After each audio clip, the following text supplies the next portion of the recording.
Good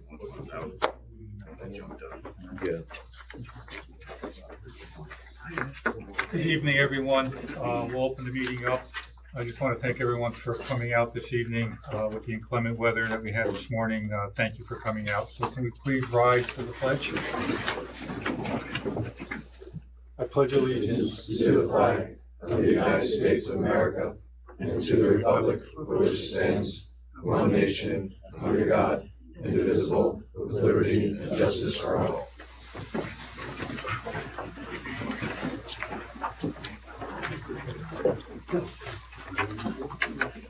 We'll open our meeting up for public comment.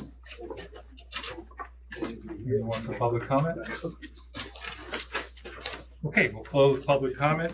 Tonight we have a couple of special presentations. The first one's going to be from Bernie Donegan's office, and it's going to be our 5-year plan.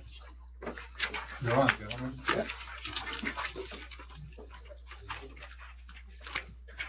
Yeah.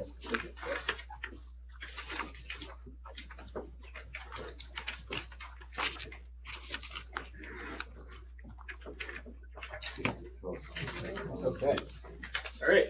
Good evening, everybody. Good to see you all again. A lot of familiar faces from when we've been down here helping with the project planning and everything. Tonight we have a little bit of a different report for you. We've been working with the district on a 5-year financial plan, so kind of forecasting out where we expect to be over the next couple of years. Okay, perfect. So we're gonna just real quick to set the stage, since this is the first time that we've done a presentation on long-range planning for you. We just wanted to kind of go through, what is this, what is the purpose of it, and why we do. So really what we're trying to do is, take a look at where we expect, any kind of trends in your revenues or expenditures over the next 5 years, and what that means for fund balance use, kind of planning, and just kind of the general financial condition of the district. It's really used to kind of help, see if there's any trends coming at us, and also, adjust as we find out new information. Just since we originally were scheduled to do this until now, obviously the governor's runs came out and we found out some more information about foundation aid, so that's been reflected in this tonight. So that's kind of the game. Anytime we're doing this with school districts in New York State, stuff changes a lot. Another example of that was coming out of COVID, when everybody thought there was going to be 20% state aid cuts, and then all of a sudden, not only was there not that, but you had the stimulus money and the foundation full phase in. So things can change very quickly for New York State school districts. So it's always good to take a look at this, just assess your situation for the latest information, see what that means in terms of commitments you're going to make for the future for funding or just general services within the district, capital improvements, anything like that. And one key thing that we always like to go over with this is this is different than your budget, right? So we're trying to project where we think things could actually turn out based on assumptions for what we think expenditures or revenues will do. But the numbers we're going to show, especially when we get to kind of the fund balance page, you see the revenues and expenses. That's not necessarily what we're saying you should budget for. You might have to do things differently when you're budgeting because you have the unknown. You never know when there's going to be new students moving to the district, emergency expenses that pop up, things like that. So obviously you have to budget a little bit more conservatively than this, but this is kind of just trying to take a look at where we think we actually might be. Okay, so I'm going to hand it over to Chris for a minute. He's going to run through some of the capital stuff, just give you an update on where that stands, because that's important for future expenditure projections and the tax cap as well. So, go ahead, Chris. Good evening. What we'll go through is just a couple of slides here for your debt service, for your capital, for your building debt, as well as your buses. So on the left-hand side of the page, under the blue columns, is all of your building debt and the associated aid coming back on your existing projects, as well as the projections for the $21 million capital project that is currently ongoing. So under column A, we have all of the debt service, the principal and interest payments for your existing bonds, as well as the projected principal and interest for the $21 million capital project. And then under column B, we're showing the building aid and the BOCES aid coming back in on all of your older projects, as well as the $21 million project as well. So really the focus under columns A through D is under column D is what's the local share, what's hitting the levy. So about $1,480,000 for most years going out through about 2033, and then there's a drop off of the building debt. On the right-hand side of the page, under the orange columns, is to look at your debt service for buses. So that's all of the serial bonds that have been issued for your bus purchases that fit in the range here that we're showing, as well as the projections for a few years out for 25, 26 through 27, 28. And then column F shows the transportation aid coming back in. So column H is the local share component, so what is hitting the levy for your bus purchases.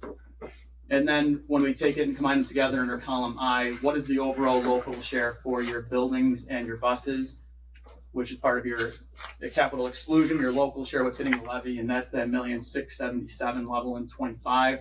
And you can see it's staying relatively flat and level out through 2030 when it starts to drop off a little bit as some debt starts to retire. Graphically, what does that look like? The blue bars represent your building local share. So again, your debt service. Can I ask a question about that previous slide? I thought transportation aid was much higher than what's indicated here. So your transportation aid comes back in over 5 years for your purchases.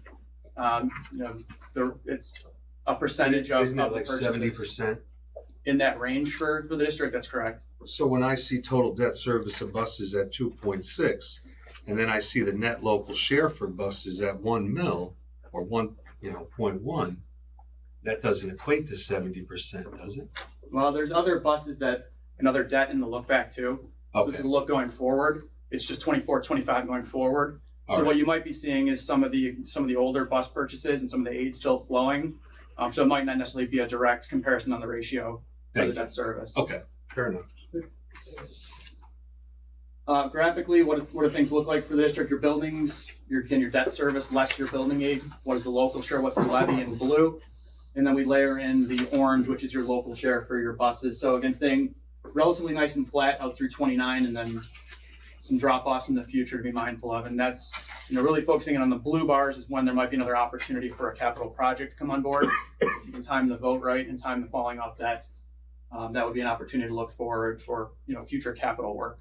And the last time we had this discussion, was that blue bar at that same level, or that kind of changes along with the total amount? So the blue bar with the new project that came on, there was a tax impact for the blue bar, so it would have gone up as a result of that second proposition on the $21 million capital project vote. Okay.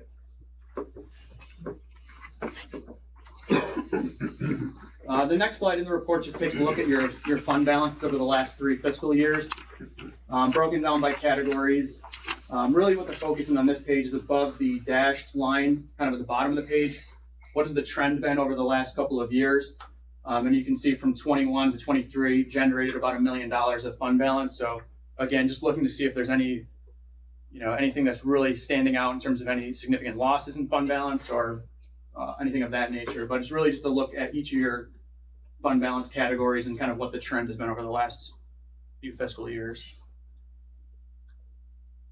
Would you say that that's consistent with the industry? So, in terms of budgeting and you budget conservatively, and there may be opportunities to generate some additional fund balance just based on a conservative budget. You'd definitely prefer to be in a position where you're generating some fund balance as opposed to being the opposite, where you're running deficits on an annual basis. And we've definitely seen over the last 2 or 3 years that people have been able to build the fund balances up a little, just with as foundation aid was coming in and the full phase into that. That provided some extra opportunities for districts, as well as the stimulus money, depending on how you use that, between keeping salaries, in the special aid fund versus general fund. That's been a pretty consistent picture for a lot of districts that we've done these updates for. Awesome, thank you. This 23, is that last year or is it this current year? It's fiscal year ending 23, so fiscal year ending June 30th, 23. I like it. I like the fact that it's at $1 million. Okay. There was more. So from there, we'll kind of transition to some of the projections themselves.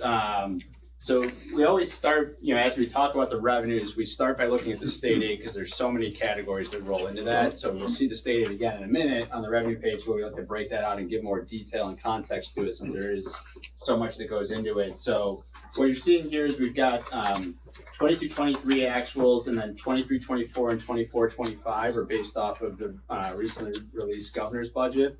So we're using kind of the latest information we have available to us, and then projecting out for the next 4 years from there. We're basically using what's coming off of the governor's projections, except for the 2 bottom highlighted rows. Those we override. That kind of goes back to the slide Chris just went through. We know we've got new building aid coming on for the projects we're working on that are not, reflected in the 24-25 numbers from the governor based on when those projects will close out and the aid will start flowing. So those ones pull from our pages earlier in the report that we worked, closely with the district on. The other big piece here to focus in on that we've already kind of talked about a couple times tonight is the foundation aid. So you'll see from 22-23 to 23-24, that was a very substantial increase as the foundation was being fully phased in. As things stand right now, you'd actually see a slight decrease going into next year in foundation aid, and that's a lot has to do with the Save Harmless, where in the past the state has not had anybody be reduced. That you were always kind of held at least to a minimum of what you got in the prior year, and oftentimes even given a slight inflationary increase from there. So as it stands right now, that's where we're at. Now there's obviously probably negotiations going on with that to try to get that restored, because there's a lot of districts that are affected by that. But I'm sure the numbers are bigger too, a lot bigger. But that's kind of the best we know right now. And because of the uncertainty with the foundation aid, even if there are adjustments this year, there's the talk about whether that formula is going to have to be changed going forward. I saw somewhere that they were talking about, this is this year, but this is here to stay, this discussion. It's not going to go away for whether the foundation aid formula, works in its current existence or not. So because of that reason, for these projections, we've just projected foundation aid flat going forward, since we don't know anything better. Obviously that could change. It has changed a lot over the last couple of years, but to be conservative, that's kind of the key part on this state aid page, is the takeaway for where we stand currently with these projections. Any questions on the state aid projections here? Okay. So then getting into the revenue page in total, kind of the full picture of the revenue side of your district. Really the 2 things to focus in on here, we've got the state aid, which we already kind of covered. This is just, the collapse number here on this page. And then the other big piece of your budget, really like 95% of your budget between the state aid and then the taxes, right? Those are your 2 primary revenue sources. So what we're assuming in this version of the long range plan is that you will go out to your maximum projected tax cap for each of the next 5 years. And you can see we have a tax cap we'll go through page that we'll go through in a couple of minutes, but at the top in the blue figures there, you can see what that would actually be. So we're projecting right now about a 3.5% increase this year for the budget you're working on right now, and then about 2.3 more or less for the next couple of years after that. So assuming that your taxes are going to increase by that level. The key thing here, as we look at this page and the next page, if you look at the bottom right-hand corner, we've got kind of what the average 5-year change is. So that's 1.9% on the revenue side, because we're going up by what we can on the taxes. We're a little bit limited there. And then state aid, we really can't control, and there's not too much change in there other than the building aid. When we flip over to the expenses, and we can talk about some of the percentages we have here in a second, but when you're looking at bottom right-hand corner, expenses are going up 5.7%. So that obviously becomes a problem, and a bigger and bigger problem as you go out into the future, if that is the trend, that expenses are growing at that much higher of a rate than revenues. And again, that's consistent with a lot of school districts that we do these updates for. You have a lot of your expenditures is people, and that's expensive to have labor and staff, and you really have a very limited ability to control the revenue side of your budget to accommodate for that, especially in competitive job markets and things like that. So you'll see on the left-hand side here, these are the percentages that we're using for increases. These are very broad categories. We're kind of taking like the 10,000 foot level look at this, but we've kind of got stuff broken down by salaries. Obviously, we kind of know what we're thinking for that, and then our other kind of catch-all categories under general support, instruction, transportation for more of like your operational stuff, assuming 2% increases on that. And then obviously a big point of discussion always is just insurance. We know that's expensive. We're projecting 10% on that. Kind of just depends on what you have in your bargaining contracts and what kind of consortiums you're a part of, but that's a pretty consistent number that we see a lot of people projecting 8, 9, 10%, sometimes even north of that. So that's what we've got factored in here so far on the expenditure side. And then, like Chris said, obviously the debt service is also projecting based on what we're assuming right now for your open capital projects plus your existing debt. Okay, so then when we put it all together and kind of just look at summary, big picture, on the top half of the page here's your total revenues and expenditures. So you can see the surpluses. We had the small surplus last year. We're anticipating a surplus this year because we did have that large increase in foundation aid for this year. But then going forward into the future years, you can see we're anticipating some deficits and that they're going to grow as time goes on if we kind of stick with those trend levels and don't make any adjustments, because our expenses are going to growing up at 5% while our revenues are going up at only 1%. And then on the bottom of the page, you can see where your fund balances are. So you've been able to pad those a little bit, and we aren't expected to again this year. So that gives you a little bit of a runway as you're coming through, that you got kind of a couple years to correct through some stuff you'll see on the out years that you start to dip into the red in terms of fund balance levels. So basically telling you either you have to make some adjustments on the expenditure side or consider going out over your tax cap in order to fund this level of budget. So again, it's obviously very eye-opening, right? You don't like to see the red, but not to sound like a broken record, it's kind of consistent with what we see with a lot of the districts when we do these updates because of that restriction you have on the revenue side, depending on what you're doing. Right. I mean, the limitation of the model is it assumes all of these variables move forward as they are currently. Mm-hmm. Currently, Ulster County BOCES is, we have their capital project ongoing right now. They're anticipating a lease agreement with all the component districts, going out 20-year lease with a potential for another 10-year extension on that. How does lease agreements play into this 5-year plan? I'm not sure if you're aware of the project that they anticipate moving forward with, where they're tapping each component school district for a percentage of the lease agreement on a yearly basis. I think the cost us was around $70,000, if I remember correct. Yeah, we've heard a little bit about it. I didn't think there wasn't any good numbers to go off of yet that we had seen or heard about, so it's not incorporated in here. Obviously, you would have the expense component of that, but you will get your aid back too. So on that state aid page, the BOCES aid will go up. So, but the expense piece would be a direct effect on the overall budget, not on the debt service, on the lease agreement. It would be part of your. I think that would go under your BOCES rent piece, right? So it'd be in your BOCES expenditure line. It wouldn't be in your debt service, but it would be in your budget that you would need to have an expenditure to the BOCES.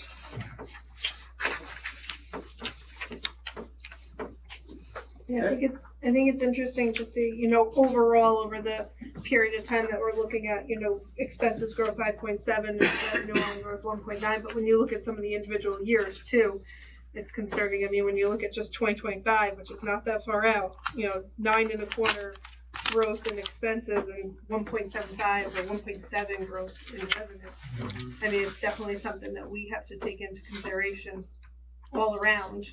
Where would that fall in this series of expenses? I'm sorry, Heather. I'm just in 2025. Right, she's saying right here at the bottom. Like 9.25% growth in expenses, but only 1.7 growth in revenue.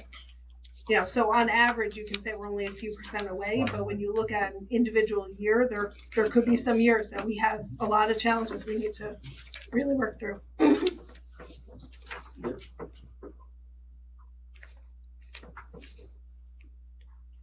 And is that because the 2% growth formula is only allowing that and expenses are exceeding that amount? Right. That's the problem with the tax cap is unless you're going to go for the override, you really can't If keep it's up. that way for many districts, is there the potential for them to adjust the formula to ease up on that component of it? I would not expect any changes in the tax You've cap. got to manage your setup, right? Right. I got you. Okay. As far as UPK aid, is that going to be consistent? Have you heard anything about what we're going to get for the aid for UPK? Preschool? There has been talks about continuing to fund it because it's a priority, but we actually really haven't taken that into account here on what you're looking at today, because that really goes over to your special aid fund, right? Separate from from the general fund budget. Right, so we've got the line here on the state aid, when we take that out and have a footnote here that really anything we receive in there is accounted for the special aid fund, and this long range plan is really only on a general fund for projections.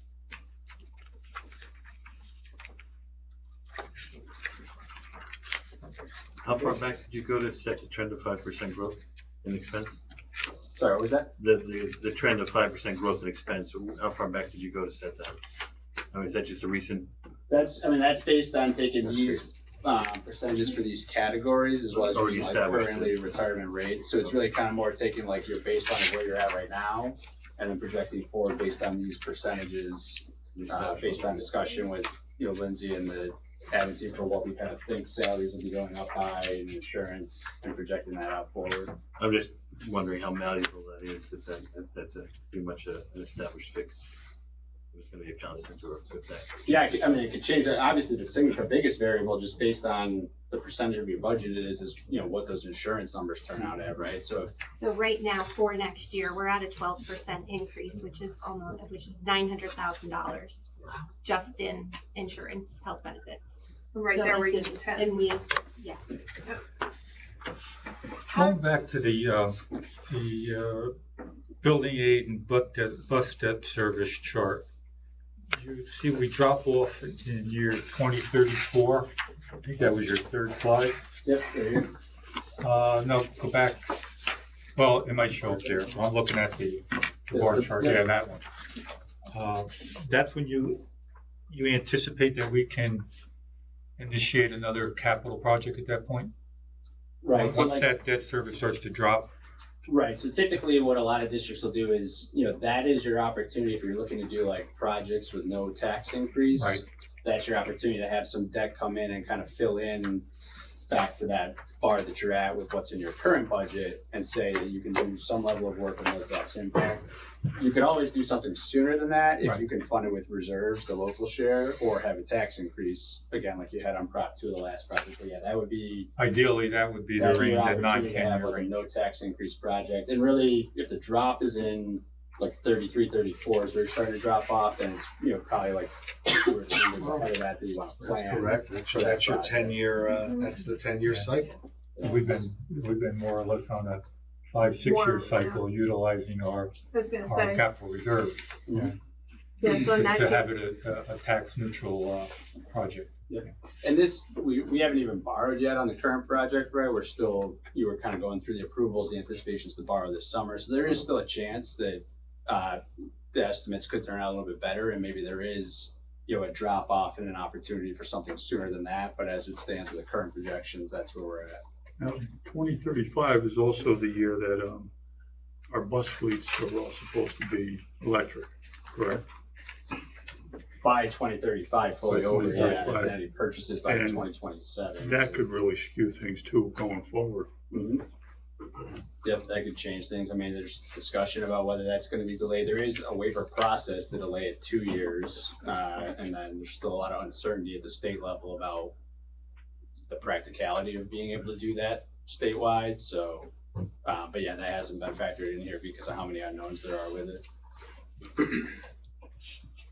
so Alan, I think our like track record of every 5 to 6 years now, looking at this, we need to really be conscious of that and really, as much as we can, get into that capital reserve, right? Because Yeah. if we need something in the meantime, we should probably be looking to that first. Yeah, you do have 1.1 million in there as of June of 23, because that's already reflective of what was for the current project already came out, and that's what you still have in there after that. And how long is that good for? Does that come in with that timing that we were talking Well, about? we're gonna roll Or it is that over the into a new- new. Oh, we are, okay, That's all right, so the whole That's thing on my will be rolled slide. over. That'll be one of the propositions. Okay, The other page we didn't get into yet, and then we can always go back if there's other questions too, but this is just the tax gap analysis. So this is kind of where we're projecting. This is important because it plays into that revenue side picture. So there's a lot of information here. We don't have to go through the formula in detail, but kind of the 2 key things that we look at when we're evaluating this with the long range plan, right in the middle of the page, we have that boxed in row, supermajority vote needed. So that's no all the way across the board.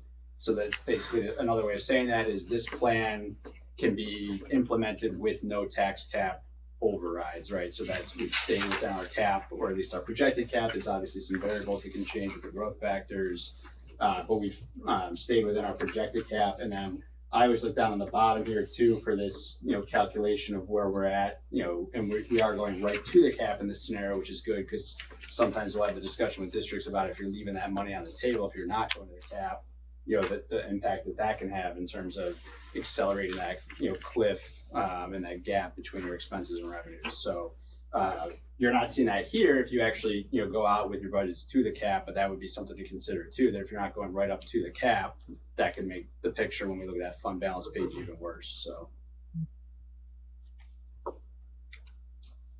Okay, and that's really it as far as the presentation goes. Obviously, like we said, this is something for a lot of the districts we typically will update, either every year or every other year because of the changing, nature of everything that's being put on you with mandates and changes in age projections and all that.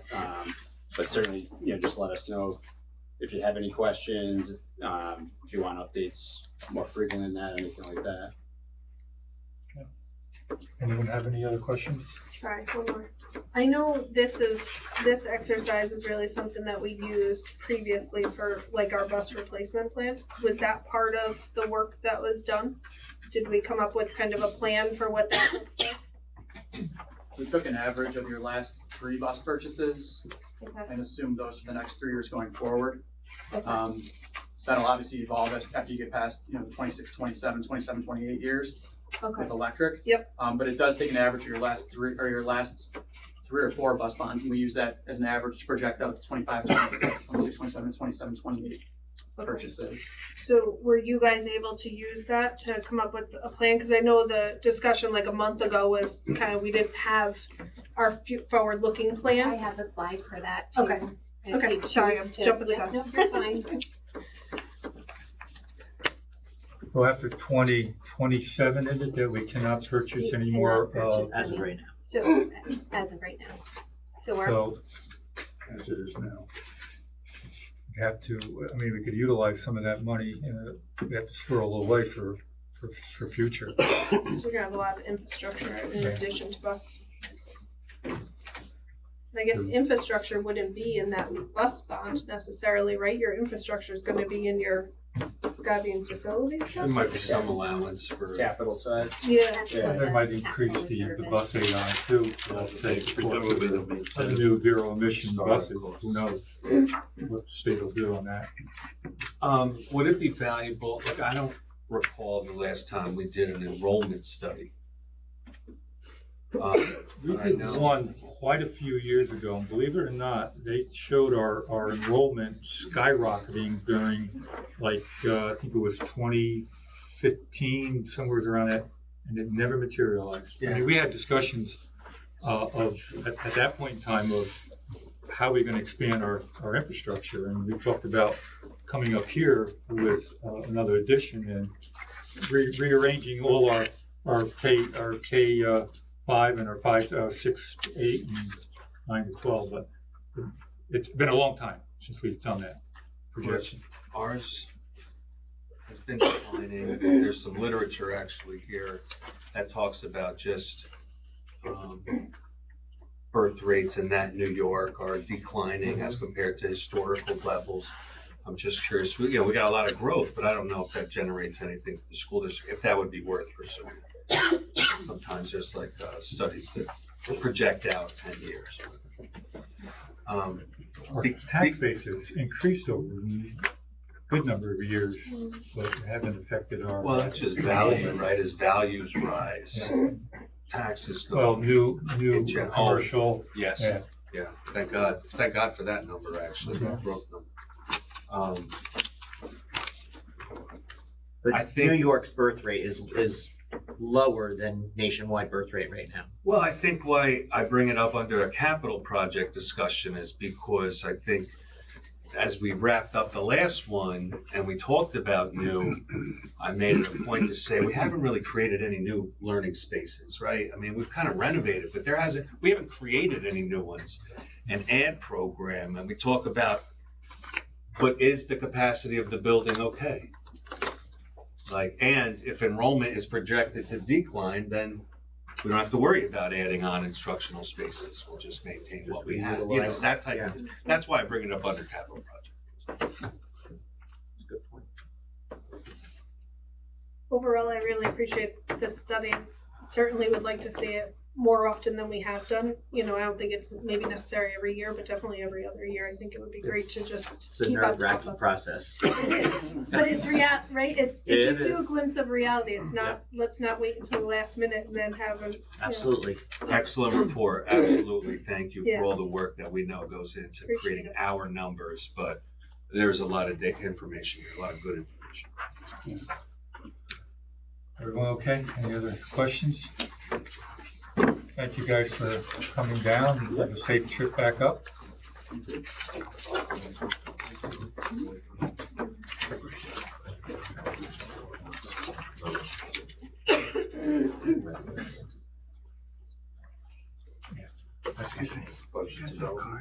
Okay, our next special presentation is the one we've all been waiting for.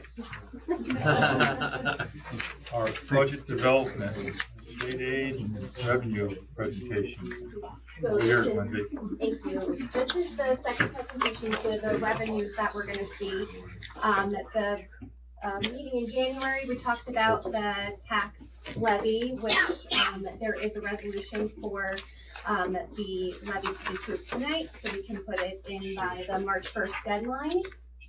And this will talk about the state aid and revenues, or maybe lack thereof. Again, tax levy limit and other revenue sources as well. So first projected last month, we found out that ERS went above 2%, and when it goes above 2%, there is another exemption to be added to the tax levy. So we were able to get another $5,137 added to that. So just a little difference from what first was projected last month to a 3.53, as Jason and Chris had mentioned before. Okay, so some of the highlights for our state aid is that we do see a foundation aid reduction. We purchased some things with grants because we did have the federal grants that came in. So some of the aid that would normally happen from purchasing through the general fund, we're not getting because we purchased them with grants. The comparison that I've shown tonight is from what was actually budgeted for this year to what the executive budget states for this year as of right now. And then I included a little website that you can click on your electronic copy. Okay, so foundation aid reduction, yes. Just a quick question. So you had said some of the stuff that we purchased, we use grants instead of the general fund. So if you look at hardware and technology, you're gonna see a reduction in that. We had the money to purchase Chromebooks, different things out of that, which would, again, we would get aid on if it was purchased out of the general fund, but some of Is the this those purchases ESSER funds, yes. that stuff? Yeah. Yep. Yeah, there was two So- major grant injections. So we had that surplus, which was great because we were able to purchase things, but again, it was grant money, so you can't get aid off of grant money. Yep, thank you. Yep. So our foundation aid is going down, budget to what is estimated right now, almost $80,000.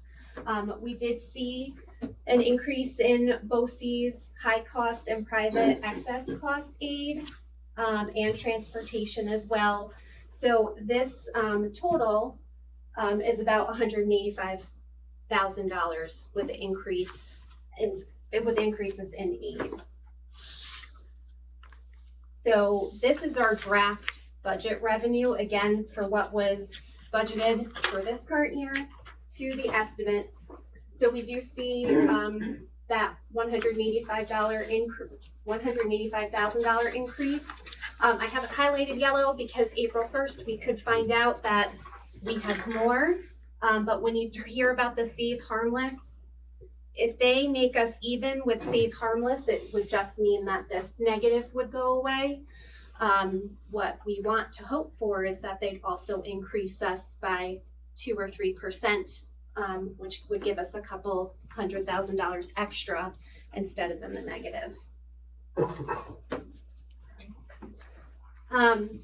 We did see an increase of Medicaid, so we're projecting that to be another $50,000 in increase. Our pilots also a little bit of an increase. Other revenue sources, we did see some things go down, so we're projecting, but we're still projecting an increase there.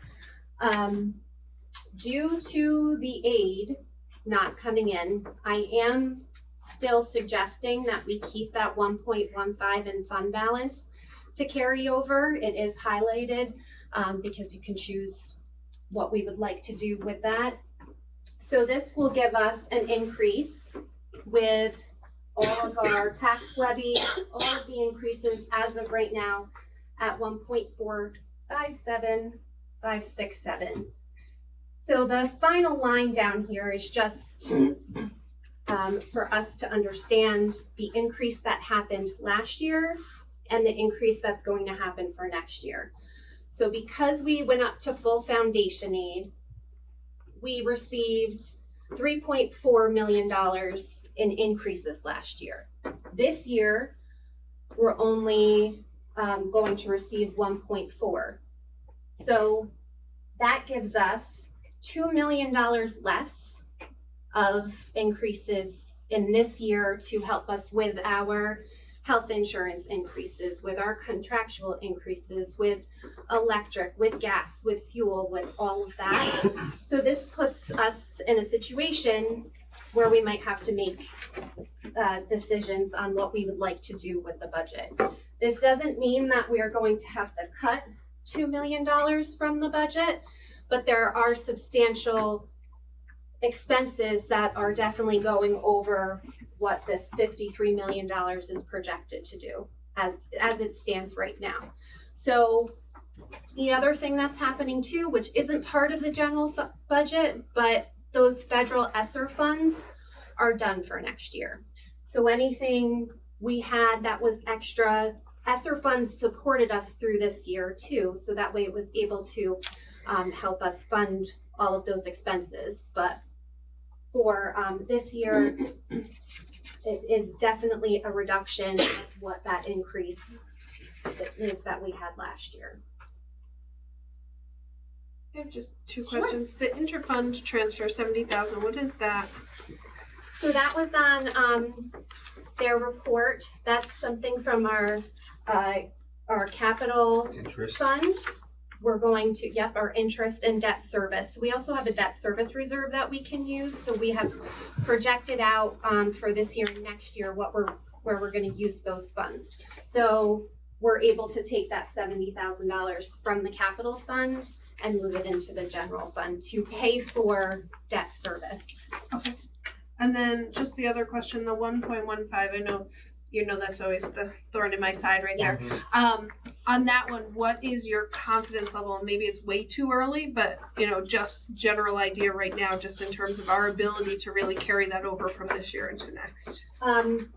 Honestly, I don't think we have a choice. I think that we have to keep that. It would mean that your reserves, worst case scenario is that your reserves you wouldn't be able to put as much money into your reserves. But as of right now, And per the previous report, as of December 2023, there's already $1 million there. No, So presumably in the next few months. that would be July 23. But this is really carrying over from our budget at the end of 2024 and carrying it over into our new fiscal year. But we need to make sure that we have that to carry over. I guess what I'm saying is, do you feel confident that we have that to bring over? We have that to bring over. I just think that worst case scenario is that you wouldn't have any money to put into the reserves. You have an allowance that you can go up to 4%. That might not be 4%, but that 1.15 for this year You think we'll have to bring over? Is there. I can't, future depending we don't on know. future we don't know. But this year, to keep program. I believe we can definitely I just you'd know love we've to been increase it if possible, isn't that so? Yes. increase to 1.15. No, They would. It- We would love want to. They would we like would want to to. increase our reserves, not Well, that. yes, we would, Right. but when Yeah. we see the expenses, I mean, I know we've been in positions in prior years where we say we want to include that, and then we're questionable whether we have Right. that to carry over, and then that puts you in double trouble, right? Correct. Because Yeah. you don't This- have it, and This year, I believe we can, but I don't like. We have to. That's why we have the 5-year plan. Right. You see what's happening in that plan, it might mean and it might. Yes. right. It might mean funding our reserves less than Right. we haven't in the past. Right. And you know, we're going to come to a point as if we keep the expenses. That might not going. be enough. Right? So Lindsay, and the ESSER funds that are going away this year, yes. what does that equate to in dollars and or positions? Do you know? Currently, I think we had allotted there was about $600,000 still this year that were in ESSER funds.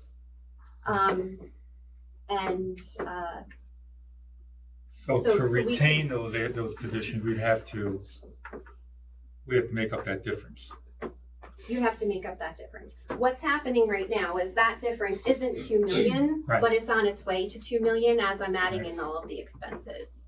So that's going to be the difference of where we have to choose what is staying in expense. Those ESSER funds we were able to use to fund those positions this current school year, right? Yes, The so last some several of them schools. came. Yeah, but I know it was in question whether we could this school year, but I think we figured it out that we could. The concepts of learning loss and all this Right. other Yep. discussion was at play. So now at So they're all the caught end up of this right year, now. it They're will all be caught up now. it will be gone. So there's no set. cushion either in that. Like if there was something that we needed to get, or we could always use those ESSER funds. But now we don't have that cushion, and we're going into a place where we might need to start using our reserves too. So choices are going to have to be. Sounds Yeah. like the budgeting season. And It sounds like I it's gonna think be the fun. difficult, the another difficult piece of this, and going just to you, when you hear the governor say, if you have reserves, start using them.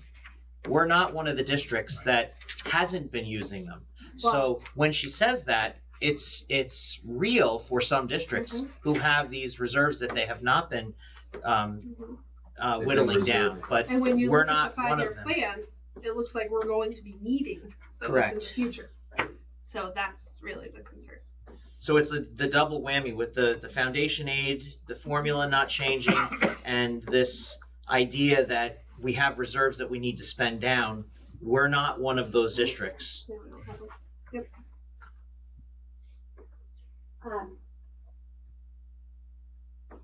So again, it's not great, but that's what we've got to go off of for right now.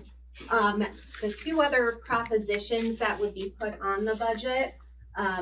So after talking with Pete and Kathy,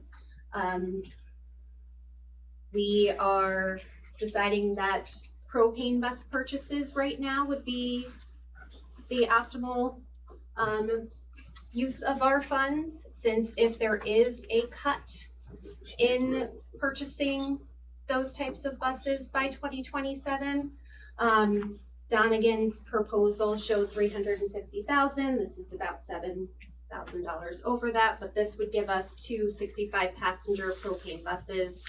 And because we own our own fleet,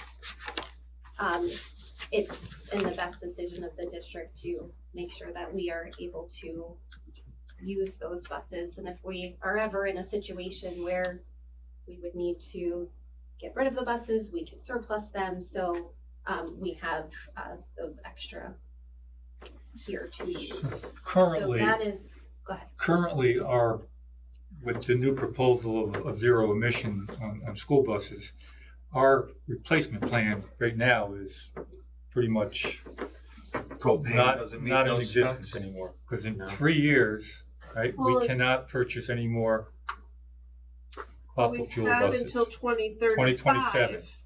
So After we have to have it full. 2027, we can't purchase. Right, but we have until 2035 when To replace the a fleet. full fleet has to be electrified. So, But without saying you Right. want to replace them No problem. Right. before the 10 years. right, so you There's want lots to of replace them markets for these before buses here. 2025, right? In my opinion, And because you have to then, 2025. Yeah, right, because then it gets you that 10-year life out of them without losing some of the life that we would normally have. so does this replacement plan help us in that scenario of trying to build our fleet, because at some point in time, we can't We won't purchase. be able to purchase them anymore. Right. We won't be able to Two-year have. waiver too. That is in Because they had existence mentioned right that now? earlier. Which is crazy that they've already set up a waiver and we're only, so it just makes you think of what. But there could be some relief on it.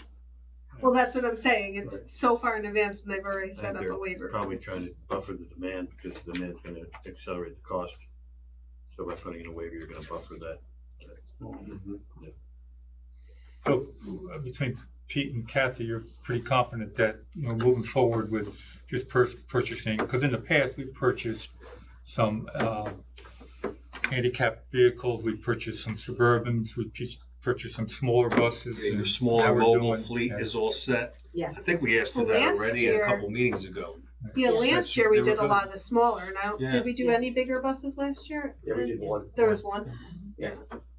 Just trying to balance out. I'm just glad to see this because I know a few months ago, I think we had said, or a month ago, we had said we didn't really have anything in there. So I'm glad to see it. Once we started working on this plan, we added it in from there. But it's also important to know that if we do end up buying electric, that number is gonna be probably double for It's gonna just be one bus. maybe. That, No, maybe. that's not, no, Maybe. that's not even one bus. I would Yeah. say that's not one bus. So it's just to put it out there. So this would be the first proposition, and then the second proposition is the proposed new capital reserve. So we would be starting the term for 10 years from next year. So that would leave us into that timeframe where if you wanted to start that capital project in 2034, those funds could be used for that. We are proposing to have it for 10 years. Maximum allowable, when talking to Mr. Miller, we had said somewhere between 5 and 10 million, so 7.5 at that. And this is to propose for supporting infrastructure for future capital improvement projects, could be used for transportation if we did have to go to transportation infrastructure, not buses. If we did have to go to electric, we do have that 1.1 in the current capital reserve, which the proposition would have this move the 1.1 into the new reserve, and that's what it would start with. Based upon what we saw with some of those future expenses, why would we do this? Because this is ending. The one where you have the 1.1 in that's ending. So you're moving it into a new, and if we do have any reserves to put in, we can start doing that now. I see. This So is that to way manage existing reserves, To but we manage shouldn't existing- increase any reserves. Right, this doesn't actually require you to fund it, it just gives you the option to. It gives you a spot where you can put the money should you have surpluses, but you're not required to ever put anything into it. But if I you like don't, that option. Very good. correct me And if I'm that's what wrong, we if we went with a don't, bunch of 10 years ago, right? And we were able to build, a decent amount in there. And some years you could put more in, other years Less. if we don't That's right. continue a capital reserve, whatever funds are in there, it has to go back to the taxpayers. Correct? Believe so, I have to double check the I believe exact that's how language it on was that. established. That's how we So, talked. I mean, that's our only choice, either to continue a capital reserve or those funds spend them or they go back to the taxpayers. Looking at that 5-year that we just looked at and looking at where our debt service would dip off, and it's not for a long time, I'm 100% in favor of this, especially because no harm, no foul. If we set it up and only transfer that 1.1 and leave it there, and we have nothing else, then we still have 1.1. My only feedback is I would really propose putting the maximum at 10.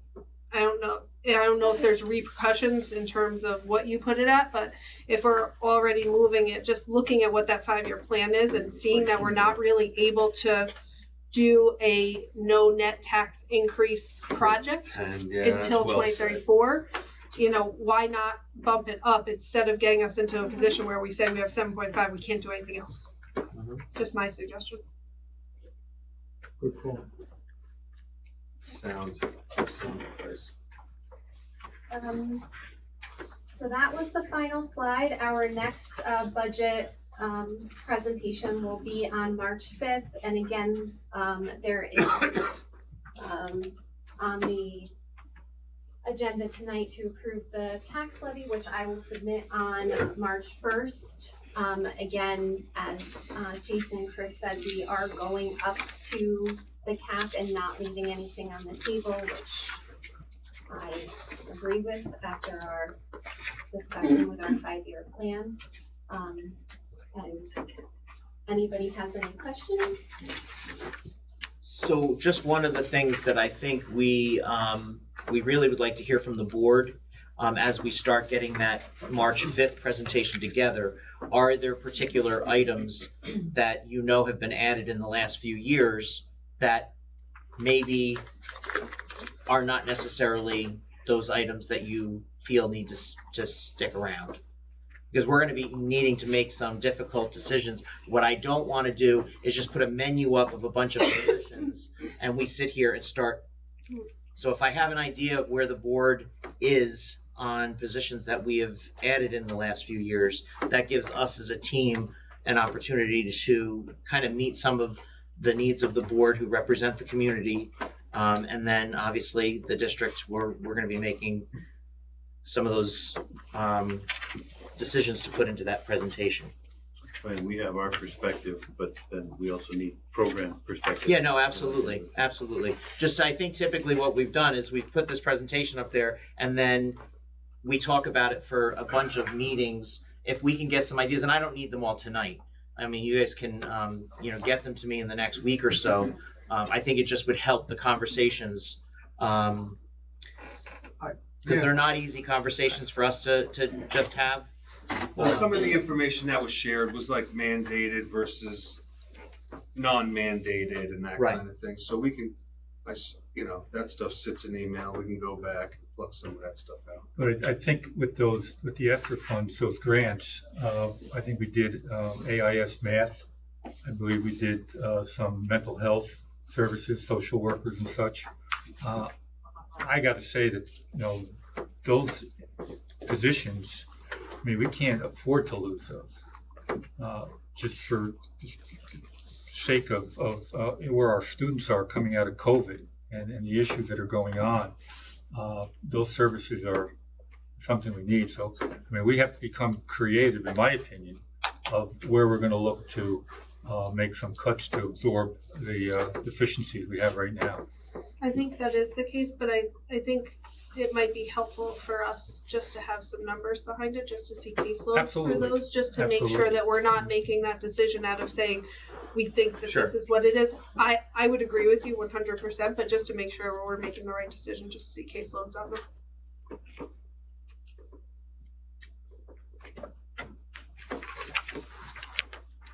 Nice presentation, very informative. And there's the dates right there. Stay tuned. Yes. Thank you, Lindsay. Thank you. Thanks, Lindsay. Okay.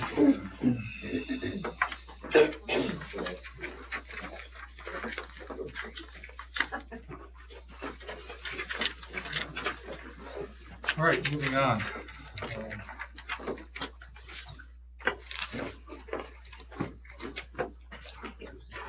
Thank you, guys. Thank you. Be careful.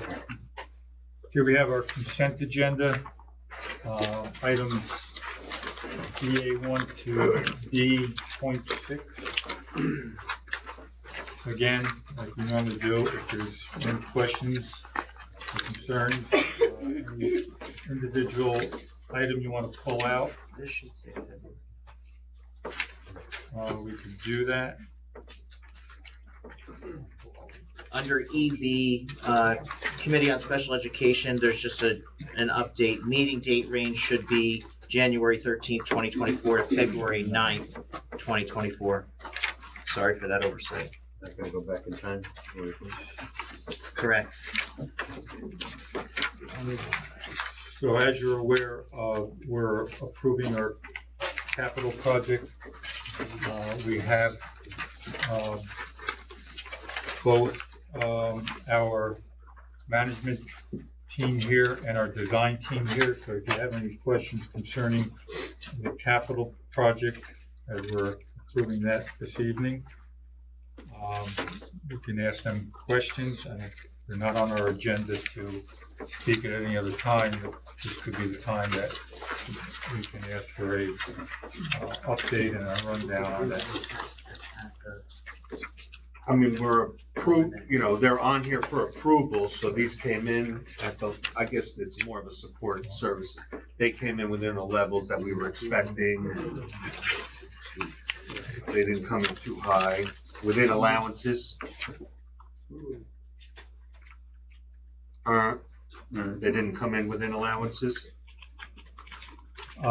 We can. Do you want Scott and Dion to give you an update of? Yeah, maybe just how, you know, how do we feel about these numbers you're asking me to approve? We met as a support service, roughly Last about Wednesday. 4 days after the bids were received, after Colombo Group had an opportunity to qualify the apparent low bidders and possibly some of the second low bidders, to bring to the support service a breakdown of those proposals and give us a quick update of what alternates were being accepted and what alternates were not. Just to give you a kind of a briefing on it, and then I think we can have Scott and Dion go through it all. We had base bid, and then they had multiple alternates in each one of the buildings to add alternates, which would be above and beyond the base bid. Right, some Which options there. incorporated most of our mechanical work, boilers, AC work, and such. So let's have, if you want, the rest of the board wants to hear some of the updates. So Scott and Dion, could you give us a quick rundown of, I think that checklist, I don't know if we have that one checklist that was on our website, but that kind of gave a good indication of, possibly, Scott, that might give everyone, you know, at each building an idea of what's in and what's out. Just run through it. Sure. Okay. Yeah. So yeah, this is off the website, kind of verbatim. So starting off with the high school, goes down by location, and then these are all the scopes of work that were included in the referendum. So replace end-of-life boilers. It was an alternate. We did not take. Replaced missing and damaged flashing at the high school. We did take, now this would be either in phase 1 or phase 2. I can get into some details, right? We're just kind of going big picture, what, you know, kind of what's included and what's not. Replacement of outdated electrical HVAC systems for the food service office, as well as the principal's office. Those were included. Necessary hazardous material abatement, that was also included as the work pertains. Replacement of classroom floors and abatement including 11 classrooms in one hallway, and then 14 in another, they were included. Replacement of gymnasium lighting to impact resistant models, they were included. Upgrading of kitchen air handling units, so the kitchen cafeterias in all 3 of the buildings were base bid, they were included, right, where we get into the boilers, gymnasiums, libraries, locker rooms, they were the alternates. That was kind of the, how do we devise what was being bid and what was going to be alternates. HVAC in the cafeteria, like we said, was an alternate. Upgrading HVAC systems in the library was an alternate, and we took high school. We did not take that. We took stuff in the middle school. Replacement of lockers both in these two corridors here, we took construction of the press box and bleacher expansions. They were included and on the vote for tonight. And the athletic field was different rock, so we'll get to that. So that was the extent of the work at the high school. As for the middle school, addressing cracked and deteriorating masonries and the railings back by the gymnasium corridor area, so that was all included, as well as perimeter fencing around the athletic field. That was included. Generator for the middle school, that was included, right? So that was a base bid. Extension of life for the HVA system in the library, that was an alternate, which we did end up taking. Replacement of the boilers, we did not take, so just for conversation purposes, we did not take any of the boiler alternates, and that was really a function of pricing of the boiler proposals came back. So in the high school and middle school so far, we're not replacing the boilers. And when we get to the elementary school, so there were three buildings, 3 boilers, 3 alternates, we were not able to take any of them. Wasn't that the intent of, wasn't that a big portion of that capital project for the buildings? Yes, The replacement of the aged boiler systems, heating systems? that was a determination by our design team and our management team in conjunction with our director of facilities. Yes. Okay. So they're confident that we can maintain the current boilers indefinitely? Or at least for the next 12 years? 12 years. We can't borrow a real nominal amount for 10. What's the magnitude of dollars? All right. About 4 million? 3. I think it was the value of the alternates not taking, it was at $4.2 million. So it wasn't splitting hairs. Because they're not going to get any cheaper, folks. No. Right? No, but given the extent of the bids, what we would lose on the other side for them. So that capital fund? Capital reserve? Okay. So elementary school. Still in middle school, but I just lumping the boilers because it was just a common conversation. Gotcha. Thank you. We are doing a bunch of leaky plumbing, waters behind wet walls and the crawl spaces, so that is all being addressed. Replacing gymnasium lighting is being replaced. Sound system in the gym is being replaced.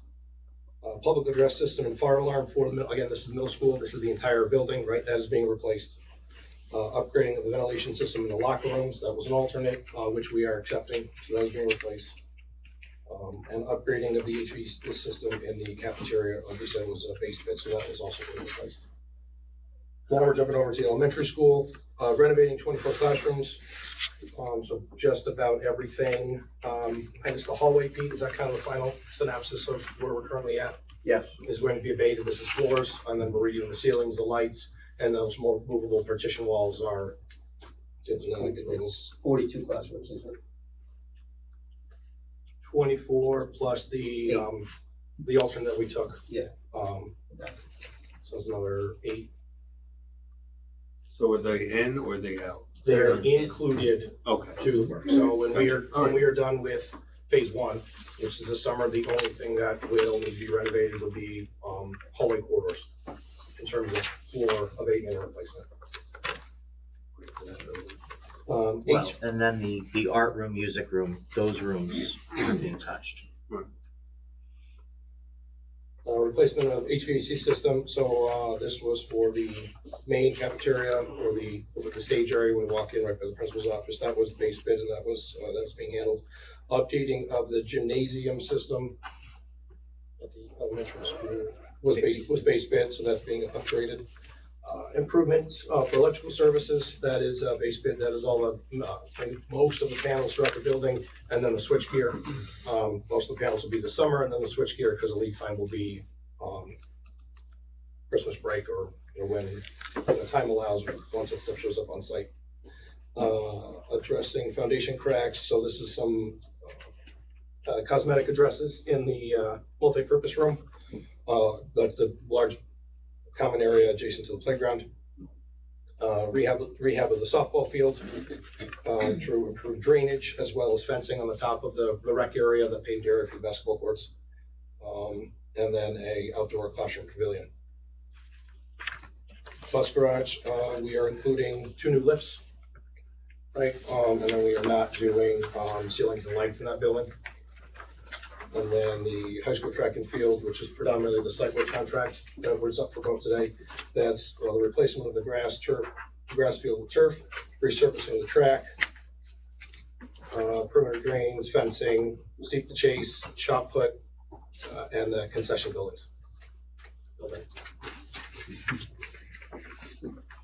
The lifts that we're purchasing for the garage, will they be able to be used with the electric buses when we get them? They'll have Yes. the right capacity? Yes. These are looked at the specifications. Make sure that- Great. Okay, anyone else have any questions, Camille? Just going back to the boilers, so it says end of life boiler, like, so what is how much life do we have on the boiler, So the or the boilers? elementary school boilers are fire tube boilers. They're put in 2001. They probably got at least 15 years more in them. You may have to replace the tube once in a while. That's normal in that kind of a boiler as for ongoing maintenance. The boilers in the high school and the middle school are plate boilers. I believe they were in 96, something like that. They have life in them. We have one boiler that might need to, at some point in time, to have it gasketed because it leaks, but as ongoing, there's no immediate thoughts over that there's a possibility of failure or anything on that. So, Yeah. And as long as, you know, you can still get parts for those types of things and that kind of thing, it's maintenance. You shift it to maintenance. All right. Thank you for the rundown of the list. I thought that was very helpful. And it's safe not to get new, like the boilers are safe in the building. absolutely, they are. Boilers are inspected by the insurance company and tested everything every year, and then there's so many years that they have to be opened up so they can look at the internals and then button back up and then refired. This listing, you said it's on the website? You know where it is on the? It's right on the capital project. Yeah. It looks on the homepage up in the top left-hand corner. Yep. Is it gonna get updated with this updated since boilers are coming off? Yeah. It should be, and the photo should be updated. Yes, so. All right. That's why we call for multiple alternates, to give some option and make things fit. Did we even motion this We have, consent item? Or was it just 2 quick items that are not on here. There's 2 state contracts that have not been awarded yet, so they'll be on a future board agenda. Scott or Dion, can you just mention those 2? It's the fire alarm and the PA system at the middle school, still working on that.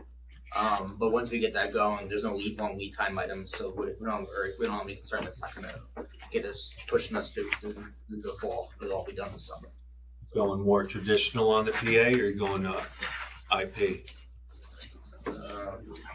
As Yeah, it's like it's a hybrid. it's a hybrid. It really is. So Okay. it's Yeah. based on mostly the IP, so it's not anything that's exceptionally fancy because digital announcements and things will go over the clear touch TVs instead of over us. Yeah. Sometimes less is more. I got you on that side of the pie. Or it's almost phones basic type stuff. Gotcha. Thank you. We can expect those to be on the March 5th. Oh, yeah. For approval. Yeah. And everything's still on target for the plan and the timeline of getting things executed for this summer? So phase 1 is well underway. We have bi-weekly meetings going over procurement, shop drawings, typical construction. That really is mostly in the elementary school, so that obviously is going to be, we're working with the principal on logistics and expectations and things of that nature. Once this kicks off, we will do the same thing, kind of, off week, but bi-weekly meetings, talking about procurement. When time is appropriate, speaking with Pete and the athletic director, we'll take the field, right? And then we'll go to town, everybody during our pre-qualification. So we go out to bid, we sit down and basically like an interview, we go through drawings, we go through numbers, we go through schedule values, we go through subs, we kind of debrief them as far as what is all included in their proposal, make sure that everything is up par. Part of that is their schedule. So right now everybody is on par for 2024, and most of these mechanicals, because of the procurement, would then lead into 2025, replacing air handling units. Contractors will do what is convenient or what they can this year, but we're not going to jeopardize any operations or anything like that. We'll just be advancing the schedule, if anything. Does anyone on the board want to see any renderings like of the concession stand? I mean, it is pretty neat looking. Or anything on the field so you know what color schemes are. I mean, I know you haven't been pressing that. We'd like to see all of that. I mean, that's something I think they could put together for us. We'll get on another meeting. Sounds cool. Have there been updates to the last design that's on the concession stand? Was there any updates to the last design, or is it the same design we saw a few meetings ago? I'm not sure if we saw a design, but it did. The concession stand, yeah. Design for what? The concession stand, it's the same. The same as what we saw last time? Yeah, I think it's the men's room has, I think, 6 toilets. Talking about the exterior. Yeah, it's all block. Pre-engineered trusses for the roof. Metal roof. It's a cable dormers. Yeah, dormers, signage. It's would have been 3-season building, so it's gonna be drained down in the winter. You need to use in the winter, but it'll be drained I down. mean, did you see a color rendering of the Yeah, we had different, the printouts last time, yeah. and of the field? You're good on that? Color scheme and all that? There's no color scheme. To be honest, the color scheme of the field is not finalized yet. No, that's what I'm saying. So it's something that the board might want to look at. Yes. Yeah, let's include that. I was gonna say, it's gotta be included. How much blue and gold? It can all be blue and gold. I hear it's gotta be a bright blue. One note on the property tax cap calculation that we're approving tonight in this consent agenda. Just be aware that that's at the limit and it's not to exceed. Okay, so once we approve that. All right. So, looking for a motion to move consent agenda items E1A through D.6. Motion by Janine, second by Tom. Any further questions? Yep. All those in favor? Aye. Opposed? Any abstentions? So carried. And I believe Mr. Cerniglia was here somewhere. There he is. So we just hired Mr. Cerniglia to be a full-time driver, so thank you very much for taking that on. I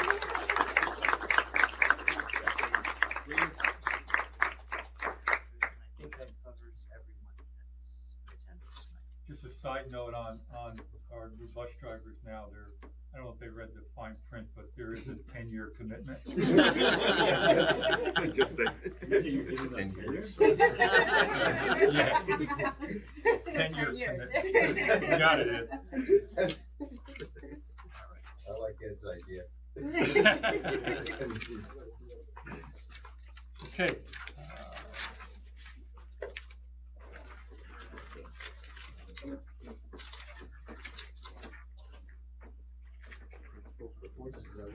Yep. Okay, curriculum and instruction, our principal's report. We'll start with the elementary. All right. Well, there were two things that were in store for today, but Mother Nature had a different opinion about what those things were. One of which was the Interact Club was coming down today due to Valentine's Day cards for our seniors and military and stuff. So they were going to do that today. That didn't happen. So we'll probably be scrambling to get some done tomorrow, but I don't think they're going to come back down.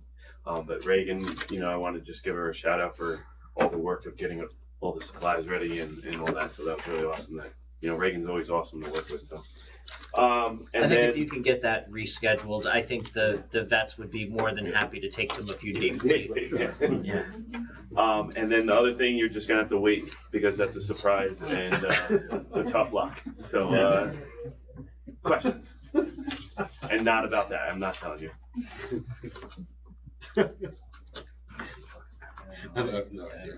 He didn't. Yeah, he didn't give any clues. No Clues. I'm gonna give a clue. You are. I have to. All right. So mine goes along with Andy's then. So Nothing crazy. Don't worry. You're looking at me like. Any Don't worry. other We're not gonna break out. questions for Ian? Thank you, sir. All right. Andy? It's nothing crazy. So, as you all probably know, last month was Board of Education Appreciation Month. Last month's meeting was canceled. Today's unforeseen. I don't think either of us realized that we were going to be here if there was no day this evening, but nevertheless, we both have something for the board that we will get to you. That's a surprise, I guess. Mine. I can't trust Andy anymore. Tonight is probably my last night in my capacity as interim principal, so I want to thank you all for having me here. That's why I had to I didn't forget about you all. Of course, Mr. Banks' 8th grade technology class put a little something together that you will enjoy next month. But other than that, I don't have any other additions to my report. Any questions for Andy? Just a comment, in both schools, I'm happy to see that CBT went off without a hitch, no problem, and surprisingly that's good well. stuff. Yeah, wonderful. Really well. Thank you, and thank you to our tech department. Yeah, and that's the one that kept getting delayed because of the last Yes, term. So great job that's exactly just right. continuing to push to get it done. That was down to the wire. You gotta hustle and make it happen. You hustle and make it happen. So, well done. Yeah, thank you too. Okay. Thank you. Thank you. Thanks, Andy. Murph? Good evening, all. So in picking up on Andy and Ian's board appreciation, keeps getting postponed. We'll also be following up with you. We were ready tonight, but we'll hold off. And We're not in not in the middle school right now. Out of your element. Yeah, we'll hold on. We're all right. Our board rep, our student board rep who's not here tonight, will have a number of updates for you next time she's here. So the only other addition I wanted to add was that last weekend I had an opportunity just to stop by Goshen Bosse's just for a short time to see some of our kids competing in the Skills USA competition. We did bring home some medals. Our kids did pretty well. So as soon as we get that official report from Bosse's, I'll share that at the next month's board. Very proud of them. They did a good job. Any questions? That's good. Thank you. Thank you. Thank you. Okay, we have all our directors here this evening, so if you have any, I believe we're all here, close. If you have any questions for our directors, shout them out. I just want to commend the transportation department for the bus safety, the art contest. I appreciate that, and also with the for technology, the website. So just happy that it's going to get a facelift. What's the timetable? So we were supposed to do a preview today. Right. So we'll be doing that in the next few days, and that's I think the last demo that we're having from different vendors, and then we'll make our selection to see if we're going to stay with who we have now, or if we're kind of taking that in a new direction. And then regardless of which way we go, the whole site will look new when it's done. Once we have the vendor selected, then we'll have a better sense of the kind of like launch of the new website. Sorry.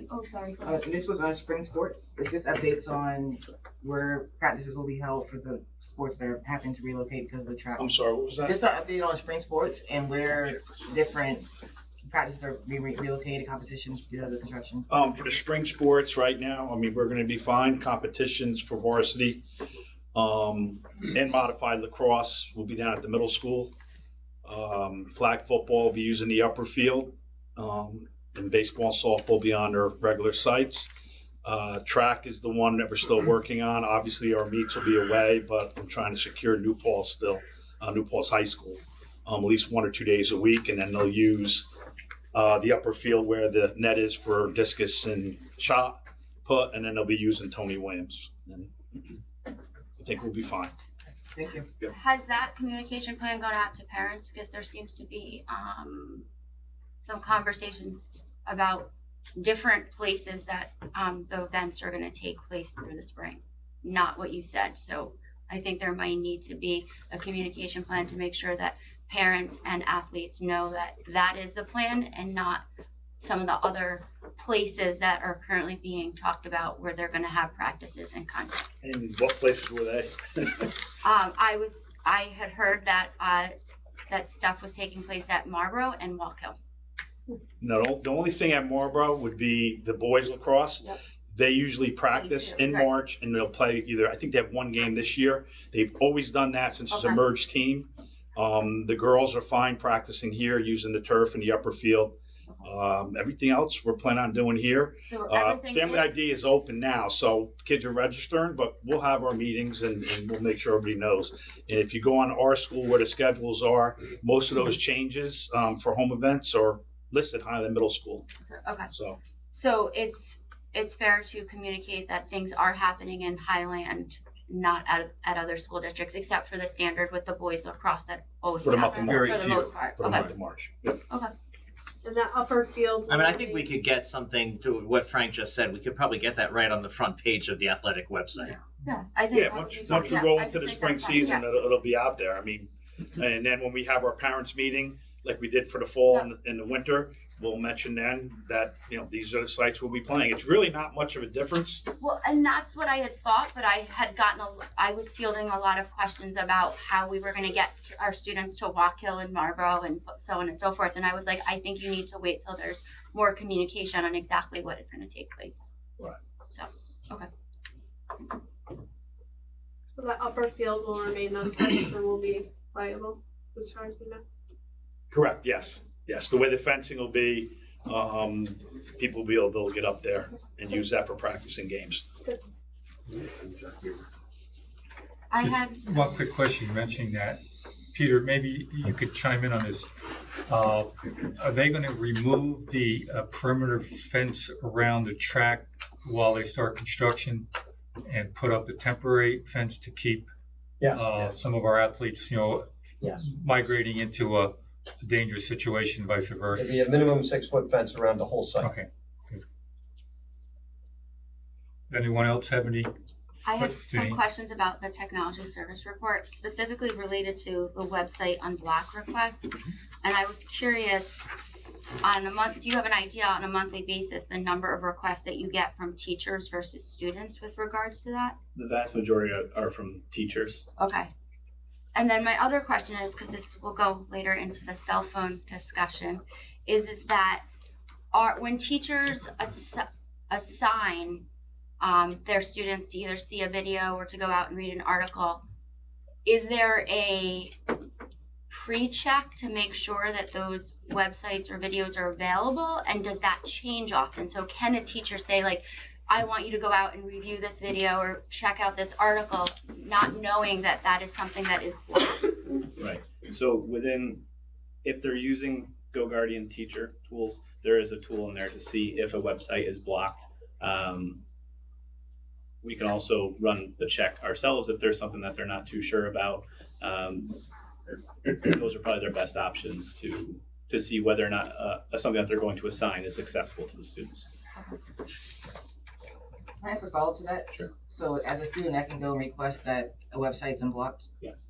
What types of websites do they normally request to be unblocked? It's a variety. Sometimes they aren't going to be unblocked just because they're not appropriate, or they're blocked for a reason. And that's the vast majority. Sometimes we'll find something that's like, okay, there's a legitimate reason. Maybe a website is new, it's not categorized correctly, and so it's being blocked inadvertently, and then we can address that. And then as far as like those teachers, so if I assign a website to go to, as a teacher, my access may be there. So as a teacher, if I go and I check ahead of time, it may be unblocked for me, but then when the kids get it, they may not do that. So it's not really, I know YouTube can say, YouTube has a stance that's blocked or approved for Highland or whatever. watchable by Yeah. so-and-so school district. Yeah, there's an approval process for YouTube. Yep, so students, teachers are getting different filtering levels so there is a possibility that they're gonna assign something that they might think is unblocked, but it might be blocked for the students. So then is their work not getting accomplished because the teacher is able to see that they have access to it and the students do not? I guess that'd be a question for the buildings. Can you ask it again? I'm not sure. So I guess what I'm saying, if a teacher goes on to, they're signing an article and they're gonna sign this as a homework or classroom assignment, something like that, and the student goes on and this teacher goes on and they're not blocked, right? Because the teacher has different access and they assign it out to the student and then the student is using their Highland issued laptops, Chromebooks, and they don't have access. So my question becomes with a later discussion, is that why they're going to their cell phones to use those things? Because when they're being assigned things that a teacher may already have access to, not knowing that the student doesn't have the same access, they're not able then to access those articles or videos or what have you. A lot of those, because they're of the educational category, they should not be blocked necessarily. I mean, if they are, then they can be unblocked the very next day. I think that what we find sometimes is teachers assign things and maybe they didn't check the website ahead of time, didn't give enough lead time to get unblocked, and then yes, things are blocked. It's got to be planned like anything else. Then, like from the student perspective, if I'm in class and that happens, they should let the teacher know, so the teacher would be aware of it. Right. I've seen that happen in classes where. I think the question is, if content is blocked for a teacher and for a student, what's the process for the request to get it looked at and unblocked? Right, so there's a few options. Easiest thing to do for a teacher in particular, just pick up their phone, call us. We can unblock it right away and email our help desk. If it's the students being blocked through GoGuardian, it pops up with a link to submit a form request and that comes to our inbox. So there's a few different ways. And people stop into our office as well. Yeah. So ideally, if it became a situation within a classroom, you could have it remediated within 30 minutes. Oh, absolutely. Again, at home it's not an issue because you're on your own internet, so it's not really an issue at home. I mean, the only exception to that I would say is if for whatever reason the website is sometimes it's not just as simple as unblocking it. Sometimes there's a specific part of the website that's not working for some reason or another, and so sometimes it takes a little bit longer. But in general, yes, if we receive word that a teacher needs a site unblocked, we prioritize doing that as quickly as we can.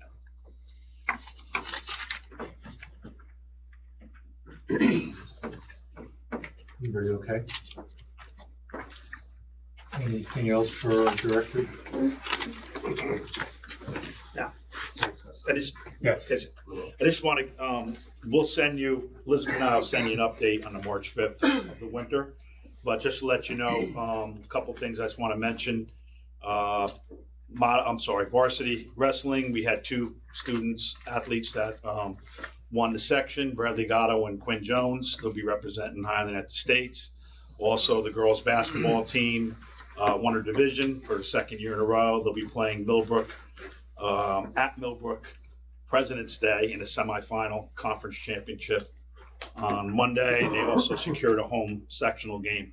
Varsity boys basketball have 3 home games left. Tomorrow is one, Friday is another, and then next Tuesday they're all home.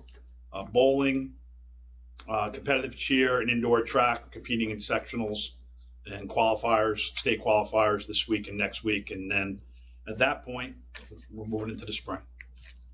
Thank you, Frank, and good luck to all those athletes, really.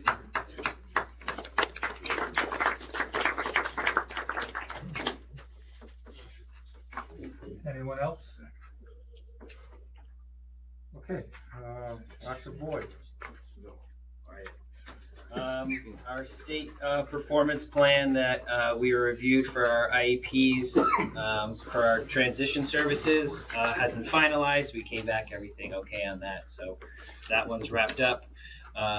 Each year we have pre-meetings before our annual review meeting, so I'll meet with every teacher to talk about their recommendations and we'll look at programs for next year. So we met with the middle school teachers last week. Today we were scheduled for the elementary teachers, so that'll get moved to next week. And then Thursday we're meeting with our high school teachers for this week for them. All of our invitations to the parents and families went out. A big thank you to our PPS staff. It takes a lot of coordination with those meetings, and we try to take it into account for the families to make it as accessible as possible. So we always look at siblings and we put those meetings back to back, and we look at trying to schedule and coordinate for them to make it as easy as possible for them to attend those meetings. Our Education Stabilization Fund, we met with the state again last week. We submitted some additional documents, so we will hear next again from them in March. And that's just reviewing all of our documentation from our ESSER grants. There's a lot of paperwork that comes with all of that, with that funding. And lastly, the Ulster County Transition Council is hosting a Career and Services Expo. So we're going to be looking at taking a group of students up there next month.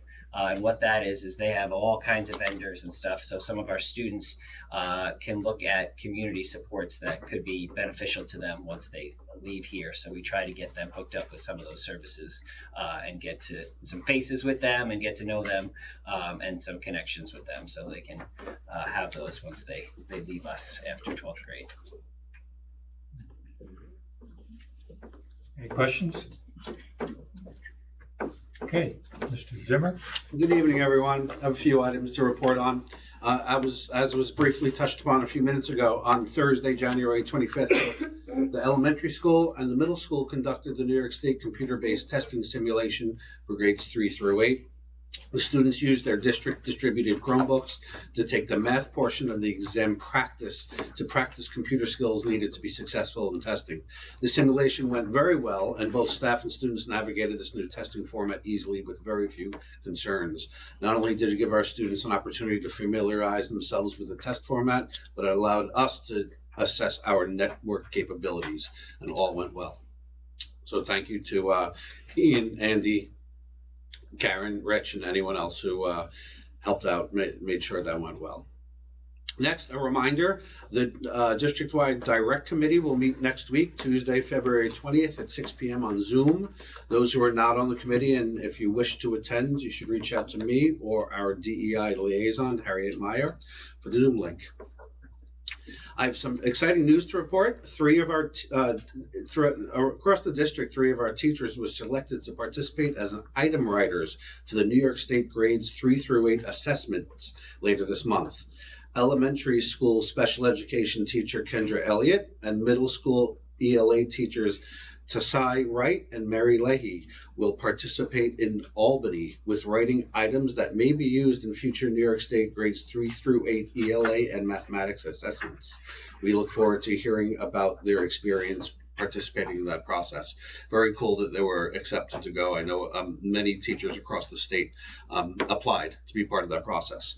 And not only did we get 1, not 2, but 3 of our teachers were selected. So very exciting. Thank you for donating their time as well. Yes, absolutely. It's 3 days in Albany that they'll spend. That's going to be next week, I think, on President's Day week. And finally, although she couldn't be here at the meeting tonight, I'd like to publicly thank Sarah Hathaway for her excellent work as interim middle school assistant principal while Andy stepped into the role as principal. And that brings me to thank you, Andy, for a job well done, very well done as interim middle school principal during Megan Coburn's absence. Excellent work to you both. And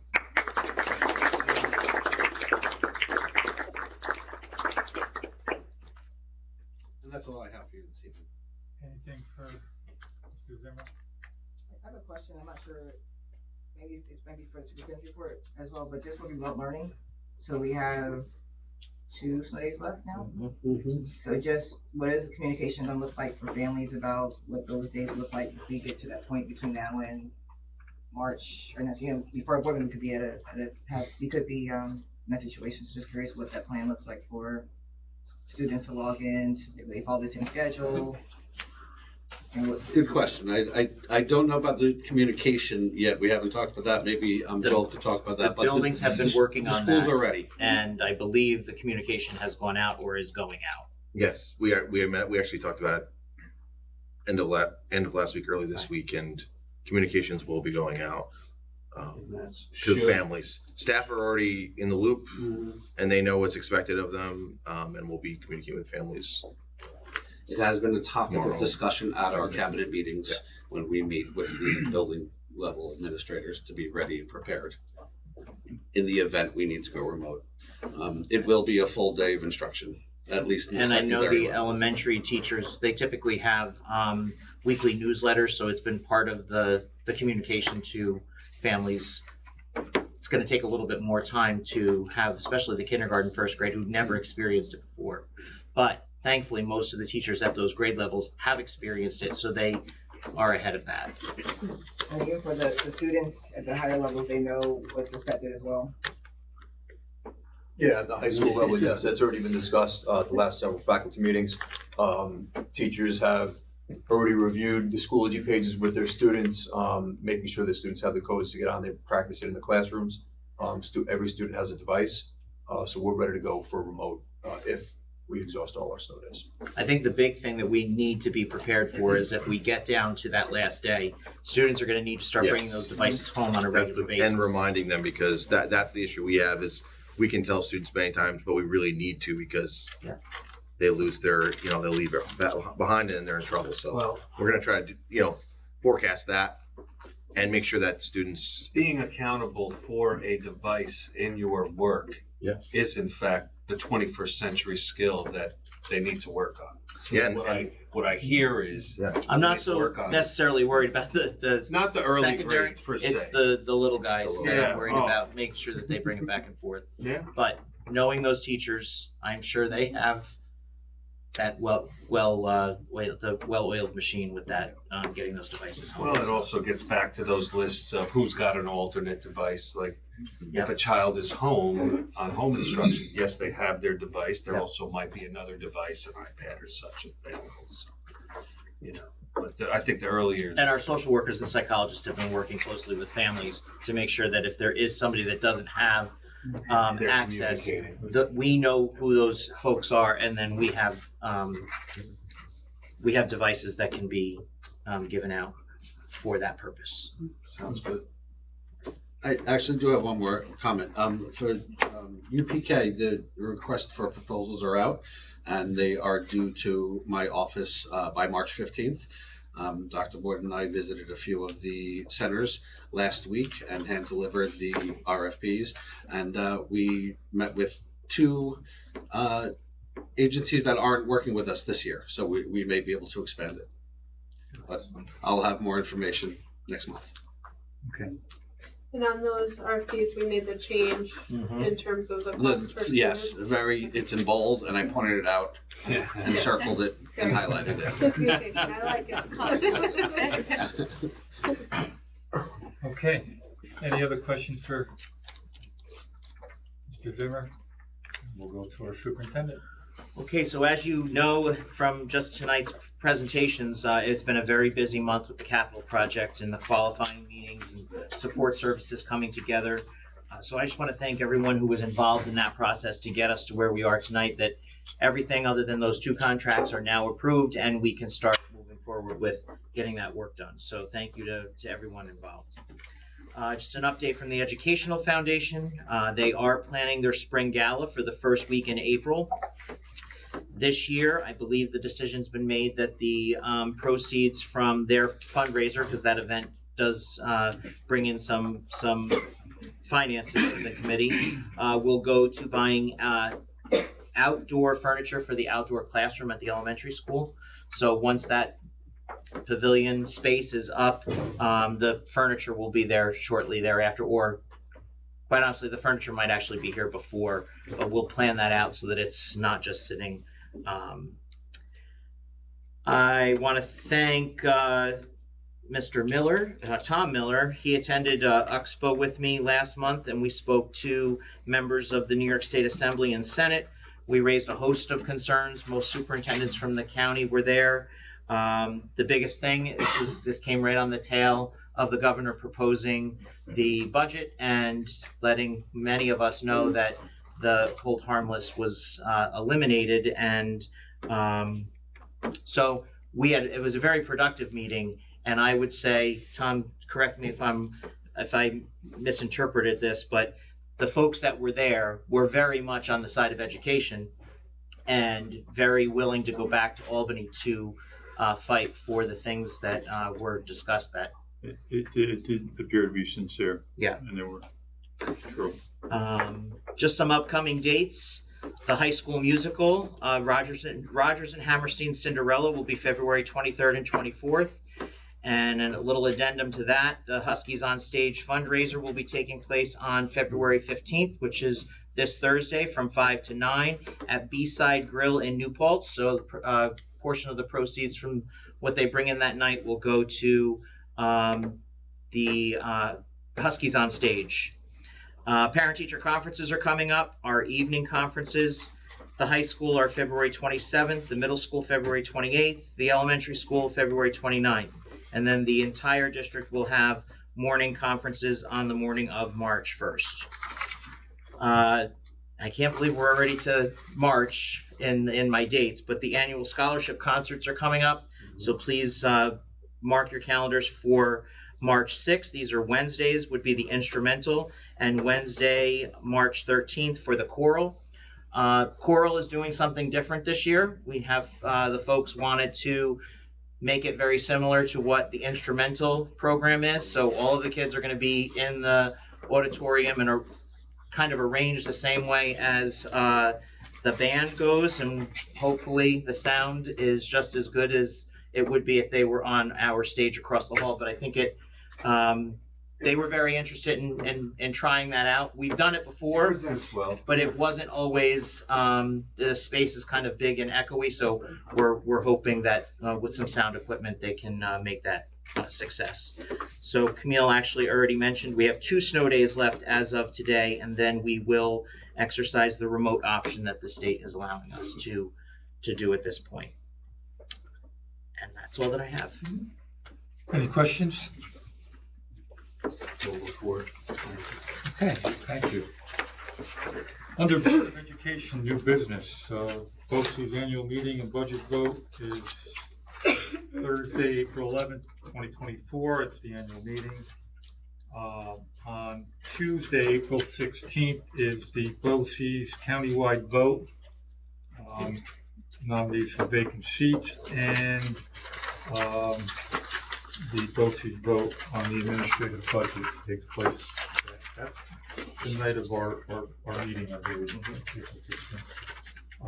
So we'll vote that evening. Sue Gilmore has also expressed her desire to continue on the BOCES board. And any new nominations have to be submitted prior to March 17th.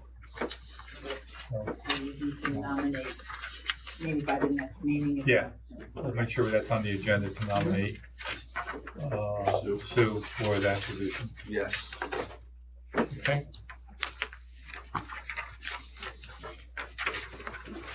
That's all under new business. Does anyone have any new business? We'll go to old business. Continue our discussion on the cell phone usage. I know we reached out to, not the last meeting, but the meeting prior, for our building administrators to come forward with some information gathered from their staff. So I don't know if Andy and want to come up together? Yeah, sure. You can bring Ian up if you want. You want to go up here? If I do, he won't stop talking. Stay on task. Yeah, so for the high school, the PBIS committee, we wanted to kind of get a general consensus from both staff perspective and student perspective on, and this is not just a cell phone conversation. This is how we can better support and make use of the existing technology policy that is on the books for us, right? I think it's number 7316 that exists for us. So that specific policy was provided to the staff so they can get a better look at kind of the ins and outs of it. And the PBIS committee stepped forward to assist with trying to gather some data from those perspectives to find out how we can, as a high school, better support the existing policy. And the committee has decided to work with community circles with staff and students to where these conversations and discussions can kind of happen in a collaborative process to be able to get that feedback from the teenage kind of perspective and also the staff perspective. And one thing that was already spoken about before with Rich was the websites. So late last night, the committee did send me some websites, Camille, that you were asking about, with maybe some blockage issues that they may have had. So Rich has been great with getting us the support that we need to continue to work to make those sites available. And I'll continue to work with Rich on the new information that I just received. But those conversations are taking place through community circles, both in the classroom setting and during faculty meetings as well. So we're getting some good data back from the different perspectives on how we can better support the policy that stands. Yeah, so similarly in the middle school, I kind of, instead of using PBIS like the high school did, at one of our curriculum meetings that we have once a month, the most recent one, we went over the policy first, so each member of the staff I sent it to them ahead of time, but then we went through it, and we read through it. We talked a little bit about what the different things mean. In a portion of it, the policy refers to the code of conduct, so we went to that part of the code of conduct and read about technology use in schools, and then I had the group, I let them separate themselves into groups of 4 or 5 teachers, and I asked them to go through the policy together and then come up with either thoughts, recommendations, best practices, things that they felt that they were for. It kind of gave them a chance to voice their opportunities without a survey, right? Without numbers attached to it or preconceived checkboxes. So the feedback so I asked them to synthesize that and then send it back to me so I could review it and present it to you all.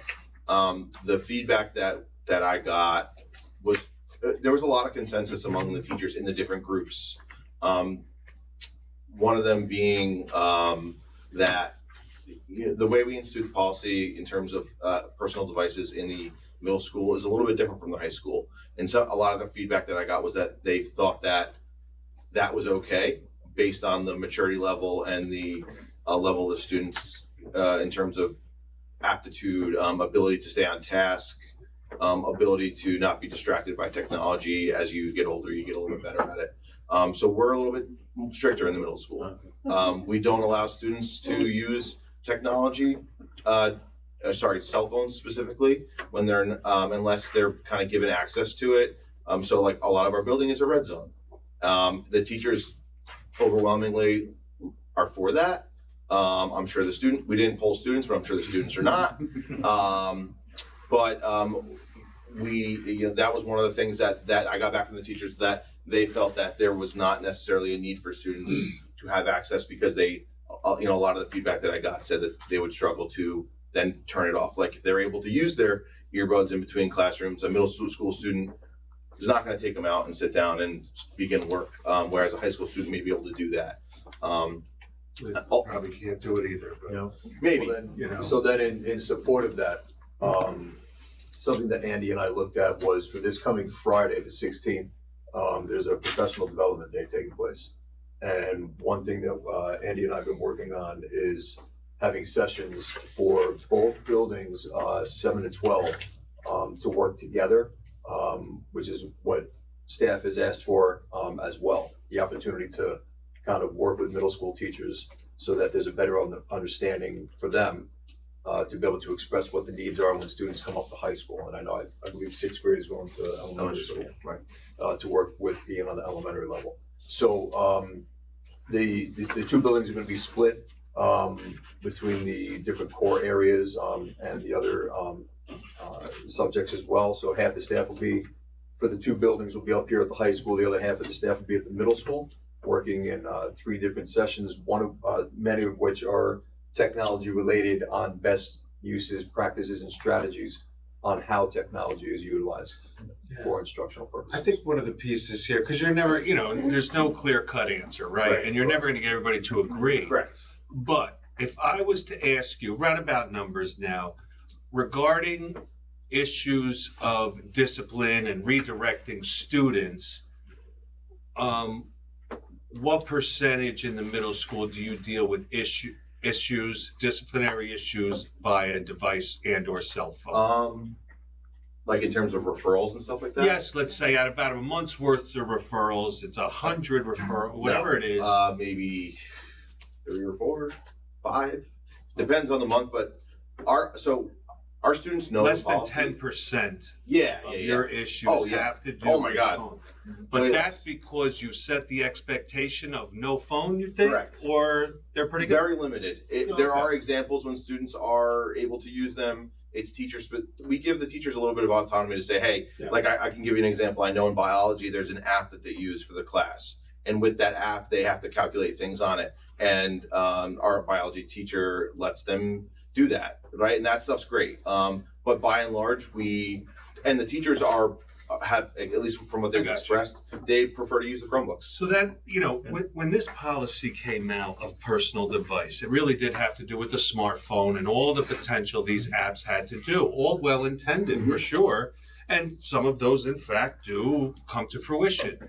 The question is, where are we spending the energy? If we're spending the energy always redirecting kids at the high school to put their cell phone down and pay attention to this stuff, that's the discussion. Like, we're spending way too much energy, losing instructional time, redirecting 3 to 4 students in every class because of the cell phones. Or... But is that true? I was gonna say, it's not like the data doesn't exist. Yeah, let me just add to that, Mike. Yeah, So for the high school what's level, I know the you asked threshold? Andy about the middle school percentages. High school is exactly the same. It's between 5 and 10% of the referrals. But you don't are have a specific policy for to that. limit it. Yeah, You have an open policy, so of course there are no referrals. And I don't mean to Well, no, interject some of the referrals do come in and they're addressed accordingly. But for that number, it's between 5 and 10%. It's a false syllogism. It's a false syllogism because you're not comparing similar environments. I guess, go ahead. In 8th grade, is that right up to the point of the graduation that you maintain that policy? Yes. So during the transition from 8th grade to 9th grade, when the freshman students come into the high school, what are they introduced to as far as the policy? Well, again, I want to make sure that the term policy is used correctly and specifically. Well, and our There's a policy allows the for these district. things. Correct, Right. exactly. It's not- Camille, then teacher practices within the classroom. Right. There's more autonomy that takes place because from classroom to classroom, you have some teachers who will utilize devices for purposes, and other classrooms, teachers have made a practice within the classroom that it's not used. So it's at teacher discretion. In the middle school model, and I don't mean to, I'm just saying, I think sometimes learning doesn't go, it's not hierarchical, and then sometimes we can learn from below us as well in terms of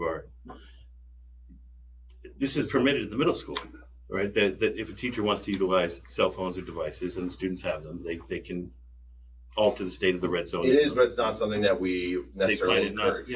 I guess my question is, when we say using devices, every child has a district issued device, right? So when you're talking about a biology teacher utilizing, I would expect they're using their district issued devices, which is what we want, which is why we provide them, right? I think the difference is the use of the personal devices, right? Yeah, and I would say that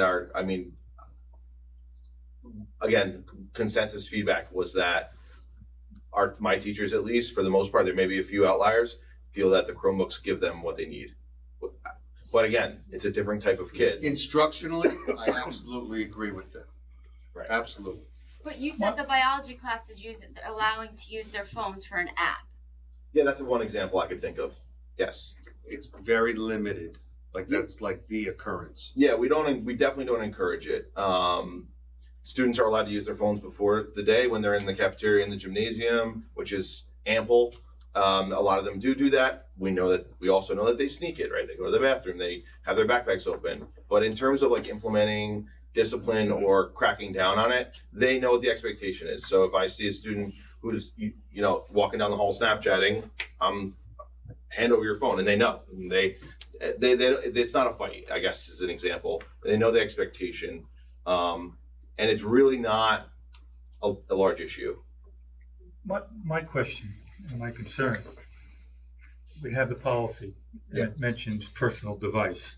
But the culture is established at the middle school. I mean, Andy, you just recently said no need to access, the teachers are saying, there's no need for students to access their personal device.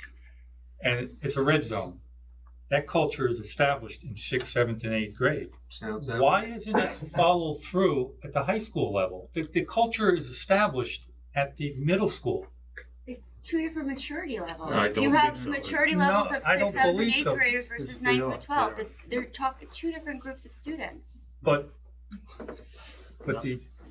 we've issued personal devices to every one of our students, from some in the elementary school, but definitely from the 6th grade through the 12th grade. Why can't they access that?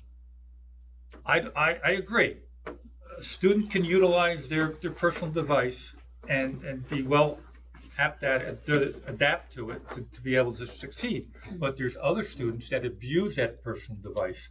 And that's where the learning ability is downgraded because of that issue. But the culture is established at the middle school. It's established, even though our policy says personal device, they've established the culture, regardless of the policy, that it's a red zone, and most of the teachers say no access is necessary. Yeah, I think what happens is as those students mature in those few years, they now perhaps have different abilities, that it's okay to have a social media page, and other things emerge that also could keep them busy, other than schoolwork. And that's why we have that conversation. So do we need a policy that has some bite that the high school can adapt to, that might limit the use of the cell phones in certain settings? Maybe that's something that has to be developed from the policy end of it. So a policy because right now we have a student use of personal technology. What it starts to sound like is the use of personal technology is prohibited or strictly limited, and students are now redirected to use the school-issued device, right? So yes, this changes. We might even repeal this policy and replace it with student use of school-issued technology. But then in relation to that, let's just say for argument's sake, that is something that was mandated for the district, then that's gonna now kind of relate to cell phone usage. So is that gonna ban cell phones for the district? It would. That's what the board is considering. Yes. So that's a much larger conversation. Correct. Which Not all the board is considering that. Which we started to talk about. They're not banned in the middle school.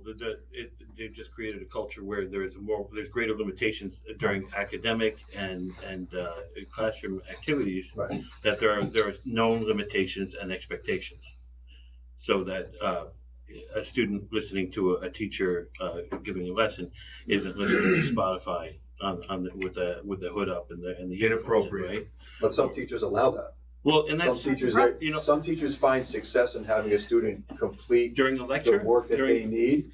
If they allow them to listen to music and allow them to have their ear pods in, they're getting a success rate of having that individual student complete an assignment because they've been allowed to, I would like to see that data play out. It's honestly, a little fringe. When you go to your administrative meetings, do you keep your earpiece in and play Spotify while the superintendent's discussing business? I don't think that's what he said. I think he said there's certain times through the classroom where a teacher allows the student to Correct. be able to be the best they can be based on being able to complete that assignment. He didn't say that they were lecturing and the student was rudely putting those earbuds in their thing. It's Do two we different anticipate there things. would be a referral under such a culture? If we were to establish a similar culture, do we think a teacher would be giving a referral to a student who they encouraged to put the earphone? No, of course not. I think we're taking the exceptions again and we're putting them forth as the rule, and that's not the case. What we're looking at is a series of clear data, because this is a relatively new issue. I mean, cell phones didn't exist 20 years ago, not in their current capacity. This is a generational issue that's become about. And the things we're seeing attached to it, addiction, anxiety, low test scores, distraction, there's a host of things that come up, and it correlates clearly with addiction.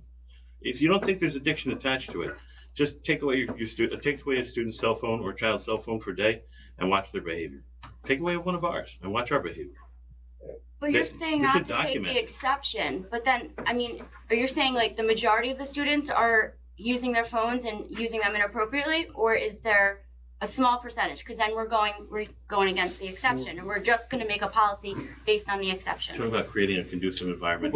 I think the things that I take into account are kind of the first sets of data that we got, right? Understood there's a low percentage of referrals and know that, at the two environments, there's different expectations, right? So although they are the same percentage wise, there's different expectations. I think the one thing I take into account more is the first survey that we did to say how many times and what percentage of your time is relating to redirecting behavior because of, and that number was much higher and it seemed like from how the results were presented to us at the high school, that was a very high percentage. And that affects every child in the classroom, would it not?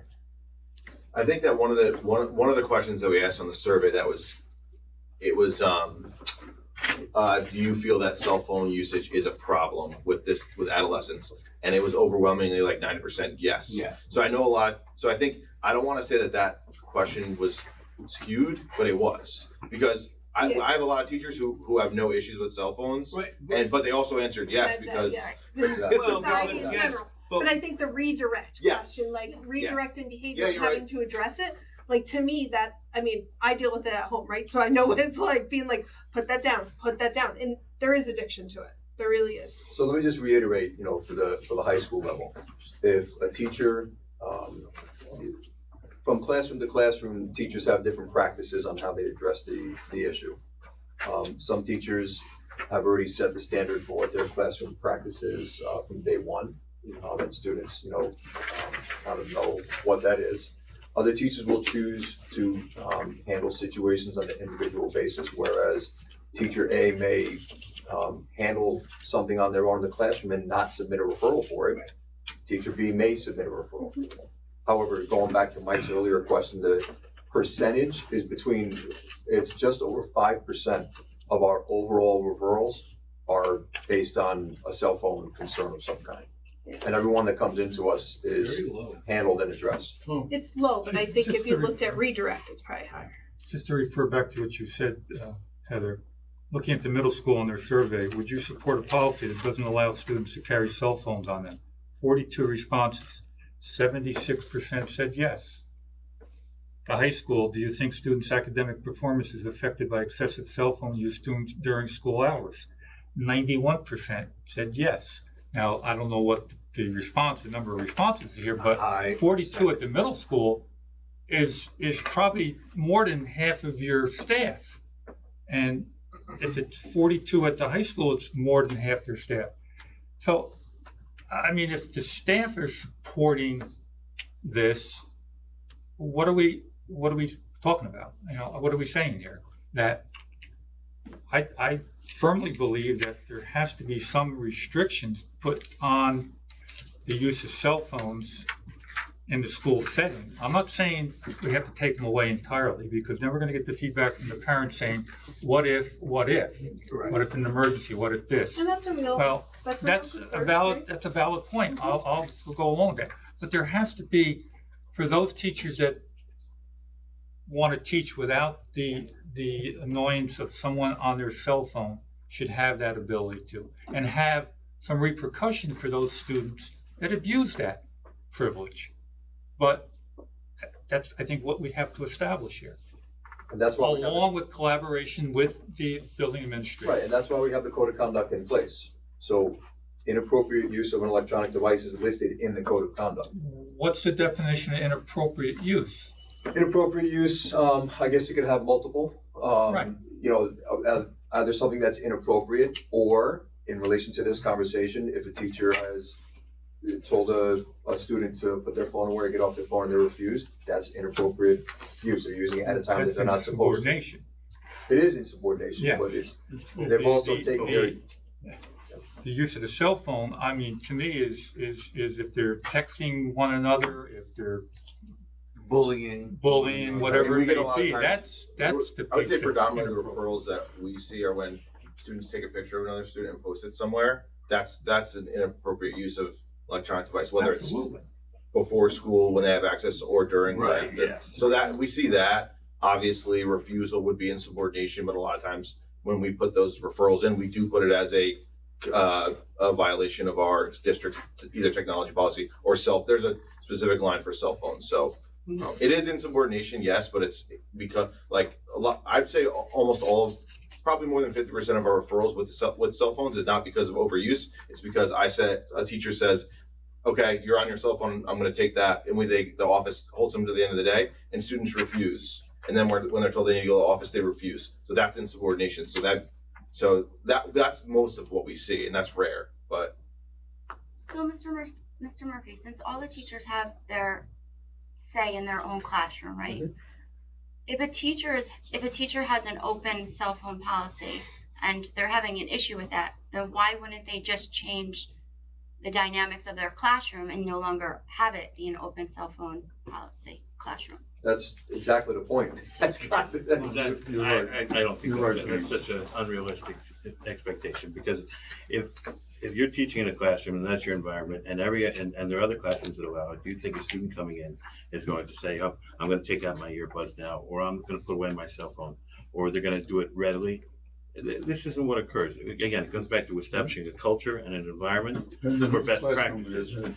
So I guess the question I'd like to see asked of the staff is, do you feel that unlimited cell phone use by the students contributes to best practices in an academic environment? Because I guarantee you that number's going to come back in the high 90s. See, I don't think we need any more feedback, and I don't see this from a punitive behavioral perspective.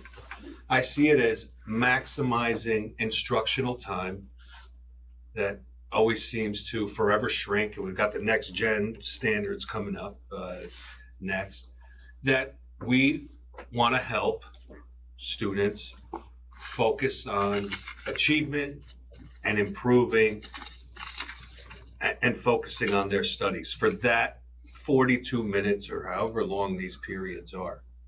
And I'm certainly willing to support, in the interest of doing everything we can to have each child succeed, to put in a more restrictive policy as it applies to the personal cell phone.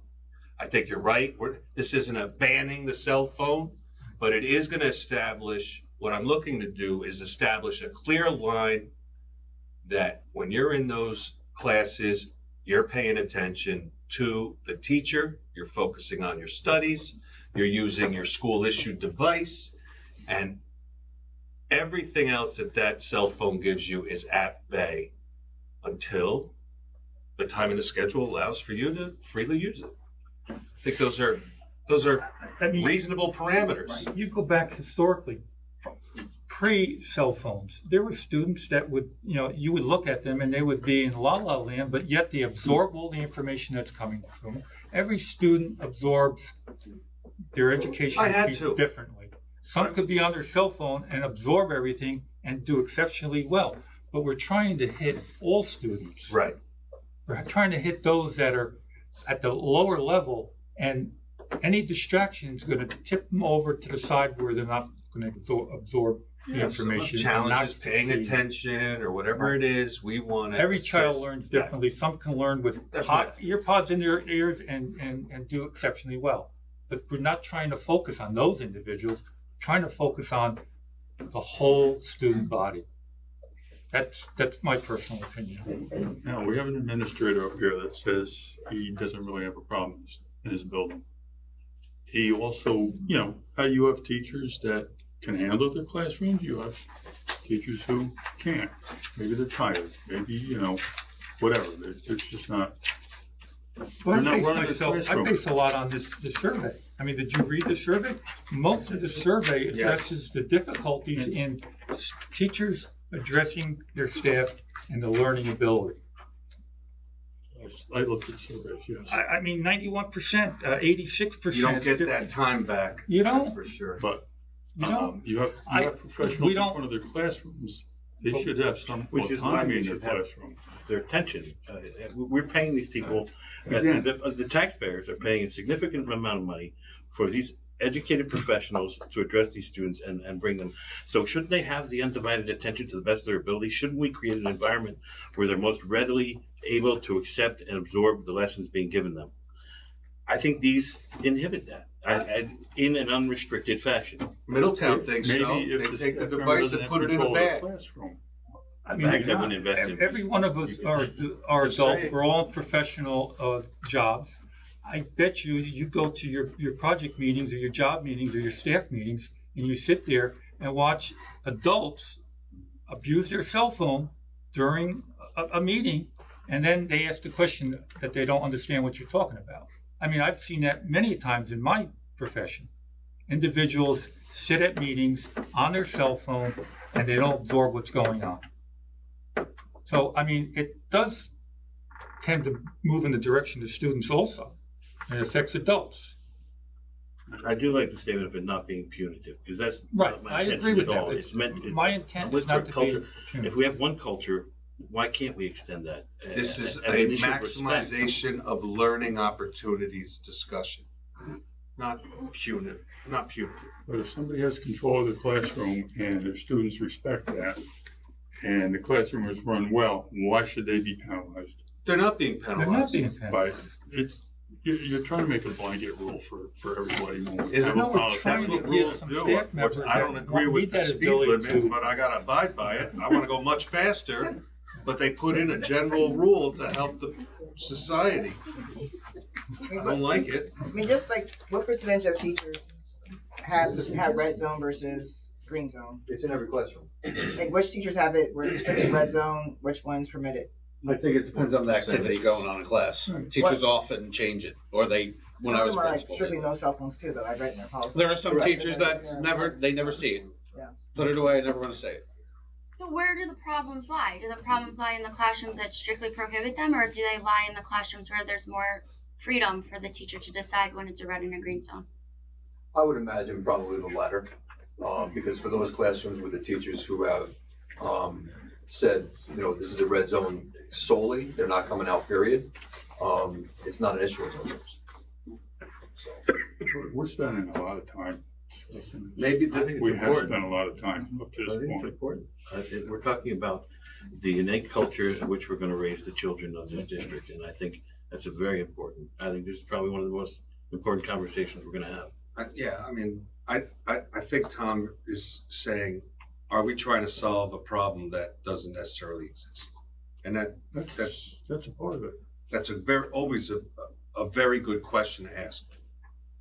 Exactly. The survey results It depends on who's up in front of the classroom too, Mike. support some further discussion.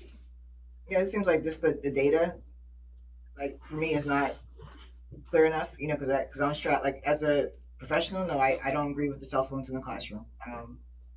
So there's a lot of data out there. In Congress, they're debating all this, right? There's a lot of stuff, even at the government level, about the influence of social media. But just from we put in the policy, it needs to be buy-in. So we can put in a policy in place. We're not in the classrooms, we're not in the buildings, so so that's kind of my concern about whatever we put into place, it has to be enforced, and we're not the enforcers. So getting the teachers, getting the staff, the students, the families to buy in is a big part of the work, right? So that's just kind of, paper is great, but it's what happens. That's my I guess my first concern. What will happen if we put something into place? Second, like the community circles that are happening, I'm curious to hear what the students are saying, because in my experience, we've talked with students, and students have said that, yeah, I can't control, it's a problem. But where are you hearing this community circles from your teachers that what are kids saying about cell phones? Like my own son, I know he loves his cell phone. I hope that he's controlling it because I haven't got any phone calls. It's both sides. It's both sides of the coin. Some students are not happy with the distractions because they're distracted because of other students using their phones, and then other students feel the other way. So it's definitely both sides of the coin. The data that we got is just, I would love to see the teachers that have, like to Janine's point, like teachers that have the red zone. Are they having problems? Teachers that have whatever the policy is, right? Are they having, because that's just, but it is a distraction, but I think we just have to, whatever, what we put in place has to be enforced. And that's just, and then the other, with the policy, it refers to personal technology. And then in the previous meeting, when we first started talking about this, if kids bring their own devices to school. Right? So we say personal technology, that means if I bring my computer to school, are we banning that, right? So I think that's another conversation. And it's a security risk these days. Yeah, because they can't be on GoGuardian, right? So if I bring my own device in. We don't allow students in the middle school to bring their own. You don't know what I'm doing on my own device. It's frowned upon, right? Because of GoGuardian specifically. Yeah, you can't see what they're doing. No. Yeah. It's never good. And so I think we're talking about cell phones, but also, the issue of personal devices being brought in is a separate issue as well. We should probably put some thought into. Neil, I agree with your first point about, making sure that there's buy-in, because you need that. And I think it's interesting because it's really an extension of that buy-in, right? Because you have it at the middle school, so it's making sure you can extend that. It's not saying we're going from nothing all the way to, so, we are mid-road, right? Whichever way we were to go with it. But I agree with you 100%. We could set anything out there, but it's making sure that there's buy-in and enforcement. What about wearable devices like the watches and stuff like that are becoming more and more advanced? Certainly, it's like you can't, the earbuds, like there's things that the phone is a very easy thing to see. I think when you start getting down to that level, like who's going to enforce that, and like teachers have to teach, and I don't think they're going to say, okay, take off your watch. If we take the watch, you lose the watch. Now we're on the hook for it. Take out the earbuds. We lose our earbuds without having to restrict them because they're so tiny. Right. So to move this along, we could debate this all night. Is there anything the board wants from middle school, high school to bring back to us to continue the discussion? Yeah, what's the downside? If the board moves forward with a policy, unanimous or not, what's the downside? We want you to focus on what's being taught to you using the device that we issue to you, so it's not full of bots or programs that you can put to blow past our firewall and play your game here. You can do that off campus. I just don't see what the downside is. Right. I also think you're making an assumption that all students are doing stuff that they shouldn't be doing on their personal devices. No, I wouldn't. We're not I don't think that that's the case. I think the students most in It's not a punitive discussion for me. It's not about who's doing what. It's about really just trying to maximize those learning opportunities for all students, because when the teacher is talking to a student the fourth and fifth and sixth time, and now we're 12 minutes into the class, that's 12 minutes lost instruction for 25, 30 other kids. This cost goes high when you think about time. That's all we got. Time to allocate or money. If we develop a policy very and it has 1, 2, and 3 consequences to the misuse of a cell phone, it's up to the individual teacher. If that classroom teacher accepts the use of cell phones, that they can do it. But if there's a teacher that doesn't want the student to use the cell phone during the learning period, we have a policy for them that has teeth in it that they can say, okay, you have to put your cell phone away, otherwise you're going to get a referral. And the policy states first consequence is you get a warning, second consequence you lose it for a month, and the third consequence you got to leave it in your backpack. That's all we're looking to do. We're looking to give the teachers that do not want to have the students use a cell phone in their classroom or abuse it in their classroom, the ability to look at a policy and have some teeth to go back and say, this is what the policy says, this is what the repercussions are. That's basically what we're doing. We're not trying to outlaw cell phones I'm not against completely. adjusting the policy so there's some teeth in it for the educators. That's not what I'm against you removing cell phones from the students altogether. I agree. So if you want to It's adjust, not a cell phone if you want to ban. adjust Right. the policy, but there's been lots of comments around about various things about that. So I'm saying, and we talked about this several meetings ago, that we have to fall somewhere in the middle. So I just want to make sure that we're falling somewhere in the middle, right? Because if the policy now doesn't have teeth in it and we go to the bags, that's two very different extremes. So we got to find someplace in the I middle. just want to put it out here about the bags, that it's a waste of money because as soon as the bag, Well, you I can don't go think- on, I don't you think can go any board member online wants and to go find that 10 ways to crack open those bags as a student, including buying the piece that we would use. You can buy it on Amazon for $10. So those aren't the solution. You're absolutely right. It's creating a culture that, you know, a culture that shows, that values the attention span, values the teachers, what the teacher's offering, and a culture that is just one of genuine respect, mutual respect. I also don't want to stifle the teachers. If the teachers feel that there's certain times where those cell phones should be used, or to help a student through a particular situation, whether that's having to write an essay and putting music in there, the teacher should have that right to be able to do that. Let them run their classrooms as the professionals that they are. I think we're going in the wrong direction. That policy could address those issues. That policy could do a lot, but we have to all collaborate on that policy. Just to move things So we're along, all- such a wonderful conversation. Why don't we renew our knowledge? Let's read that policy. They reference 7315 or 80,000, whatever, which one, that one. Let's read it so we know what it says. Let's get some additional information from our educators. And we'll keep talking. Again, this isn't a now issue, but it is. Why don't for I September. attach that policy to my Sure. update on the week for this week so that That would be everybody has helpful. it, so no one has to look for it, and then we can start. Is from it there. just that one, or are there others? It references the code of conduct, but that's it. No. Yes, we're familiar with that document. No need to email Could you that. find out for the high school? Okay. Like how many teachers actually have absolutely no cell phone use, no cell phones in class versus like that? Try to get that down. I can get you that. Because I would be curious just to see what that is.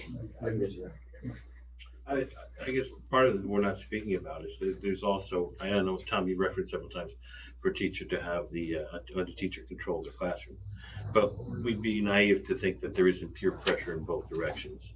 You know, to have your class buy into your trust, you have to show them. So if a class knows that so-and-so allows full use of cell phones and you're not allowing it, then your job becomes that much more difficult. There are peer I pressures. can't imagine there's anybody that works in this district that allows unlimited use of a cell phone in the classroom while they're teaching. Without controlling the scenario. If they can't control it. Do you believe that students aren't communicating to each other in the classroom, from classroom to classroom during instruction? Do you believe that maybe they're not listening to other things during instruction? That maybe they're filming can't say teachers, that. that We they're don't filming know other that. students during instruction? Could be. That they're instigating fights with one another and then filming those fights with one another? I think we move forward with That can reviewing the happen off policy. campus and be brought to school, you know, and not happen within the classroom. I think these are the things that occur on a regular basis. I'm putting a Okay. check on B1. Yep, Joel's gonna, We're wasting a lot of time. superintendent's going to. And we're gonna waste more. Everyone has that policy. We have a policy in That's effect. guaranteed. I think the board We have in the general policy in wants to effect. develop People use it and successfully. update that policy now. Okay, last one on old business, BOCES lease. I had Lisa put that on the agenda simply because the last meeting we had a presentation from BOCES superintendent regarding the proposed lease agreement moving forward. We didn't have full attendance that evening, so I just wanted to make sure that everyone had an opportunity to read that, possibly listen to our live stream and listen to Dr. Schenker present that. I put out an email to our BOCES rep from Highland, and my whole feeling is from the financial piece of it. Our fiduciary responsibility is to the financial piece of the district. So I want to make sure that everyone's comfortable with moving forward, because this is a 20-year lease with possibility of an extension another 10. We are told that there's a possible 2% increase each year. We don't know if that for a fact, so I want to make sure that we're all comfortable. It's great that they're proactive in expanding the CTE program, but from our responsibility of the cost and how it affects us, and a lease agreement far different from if it was a capital bond and there was bands associated with it. Because then we know we're locked in for 20 years at a certain interest rate. It's not gonna fluctuate, and that's our payments. Right now, with this lease agreement, I'm not comfortable of how it's gonna move forward over the next 20 years and possibly 30 years to affect our district. And I'm not worried about the other 7 component districts. I'm worried about Highland. So I just wanted to make sure everybody, realizes what the impact is. We don't have a say in it. We can just voice our opinion, but we don't have a vote when it comes down to a lease agreement. It's their BOCES board that can make that decision, not us. But that's just my opinion with it. So as far as our assessment, it would show up just like we do when our typical BOCES assessment would just show up as an increase in that. Yeah. That area. Yes. Okay. But it's still an impact to the district. You mentioned 2%, and it could very easily be more than that. Well, we don't know what the lease agreement is. Supposedly, they're going to let every district's legal counsel review that lease prior to it going back to them. But I think there's only 4 different legal counsels in the 8 component districts. Correct. I'm excited for what it does for the programs that BOCES offer. I like the cooperative on that property. It's a big property for Ulster County. So I think it's a high leverage move. And if I keep saying the cost just because I believe it's within that $70,000 to $80,000 range for Highland specifically. Initially, yeah. So 2% on that's about $1,400. I know it compounds, it goes up, but I just see a real benefit for the services. We send a lot of kids to various BOCES services, but I just see it for a great opportunity for the children of the county. Understood. Yeah, I would like to similarly that the programs will benefit, especially talking about special education programs where we're having to find placements. I think that would help create more space for special education programs and having to move students. At the other campus. Yeah. Yeah. So I think They'll do like a there's some gains reshuffle. To it, but after seeing the projections too, that is concerned. Like, what does that look like over time? So maybe right now. I'm not against it, but I just thought that they should explore the avenue of owning and building their own. I'm still thinking about that. And we have a tangible asset. They don't own the property. The county component districts have something that they can hold on to. I mean, I don't know where this company's going to be in 15, 20 years from now. That's funny. When you look at what building aid is, and Dr. Schenker did mention they explored it, and it was at $90 million for a new facility on some piece of land. And take the 62%, it's $52 million. No more than some of the capital projects, and actually no more than the capital project they're doing right now, which is about $45 or $46 million that we're paying a portion of that. And it's bonded over 20 years, and that's it. And then you own it. That's the piece that bothers me. I have no issue with them expanding the CTE program and benefit all our kids in the county, but it's the financial piece that bothers me. Provides a very quick fix. Yeah, that's what it seems like it is, because it is a quicker fix than building up, finding land and building a building. It's still the $10 million renovation that this company's got to put into the facility. So it's still a 2-year project until before they actually take ownership of it. You could put a capital project together in 2 to 3 years, and a year later you're in the building. No, so you can secure a lease without balloon payments, but I think my concerns are similar to yours in that one of the things we've seen happen with hospitals and medical facilities is that investment capital will come in and they'll say, let us buy this, we'll take care of all the funding, we'll do everything for you. Hospitals surrender that, and then within 3 years, they're renting all their equipment, they're renting the site, the facility, and it balloons out, so they have no profit and they eventually go bankrupt. And that's why so many hospitals close down.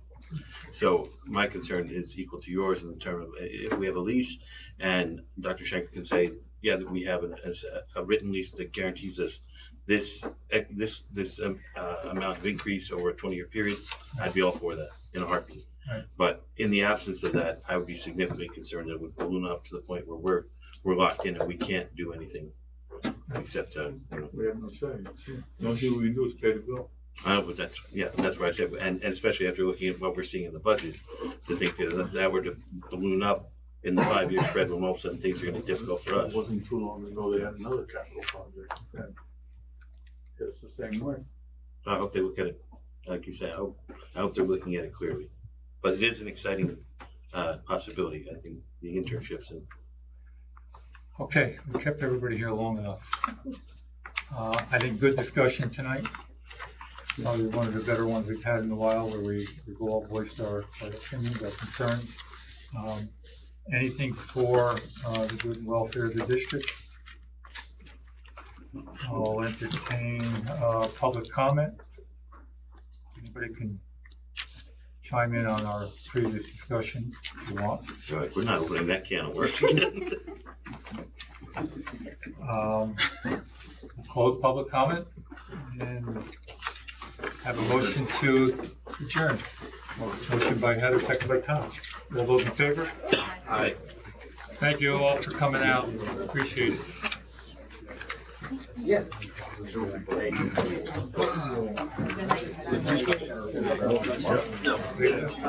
talk to you tomorrow. Thank you. Thank you.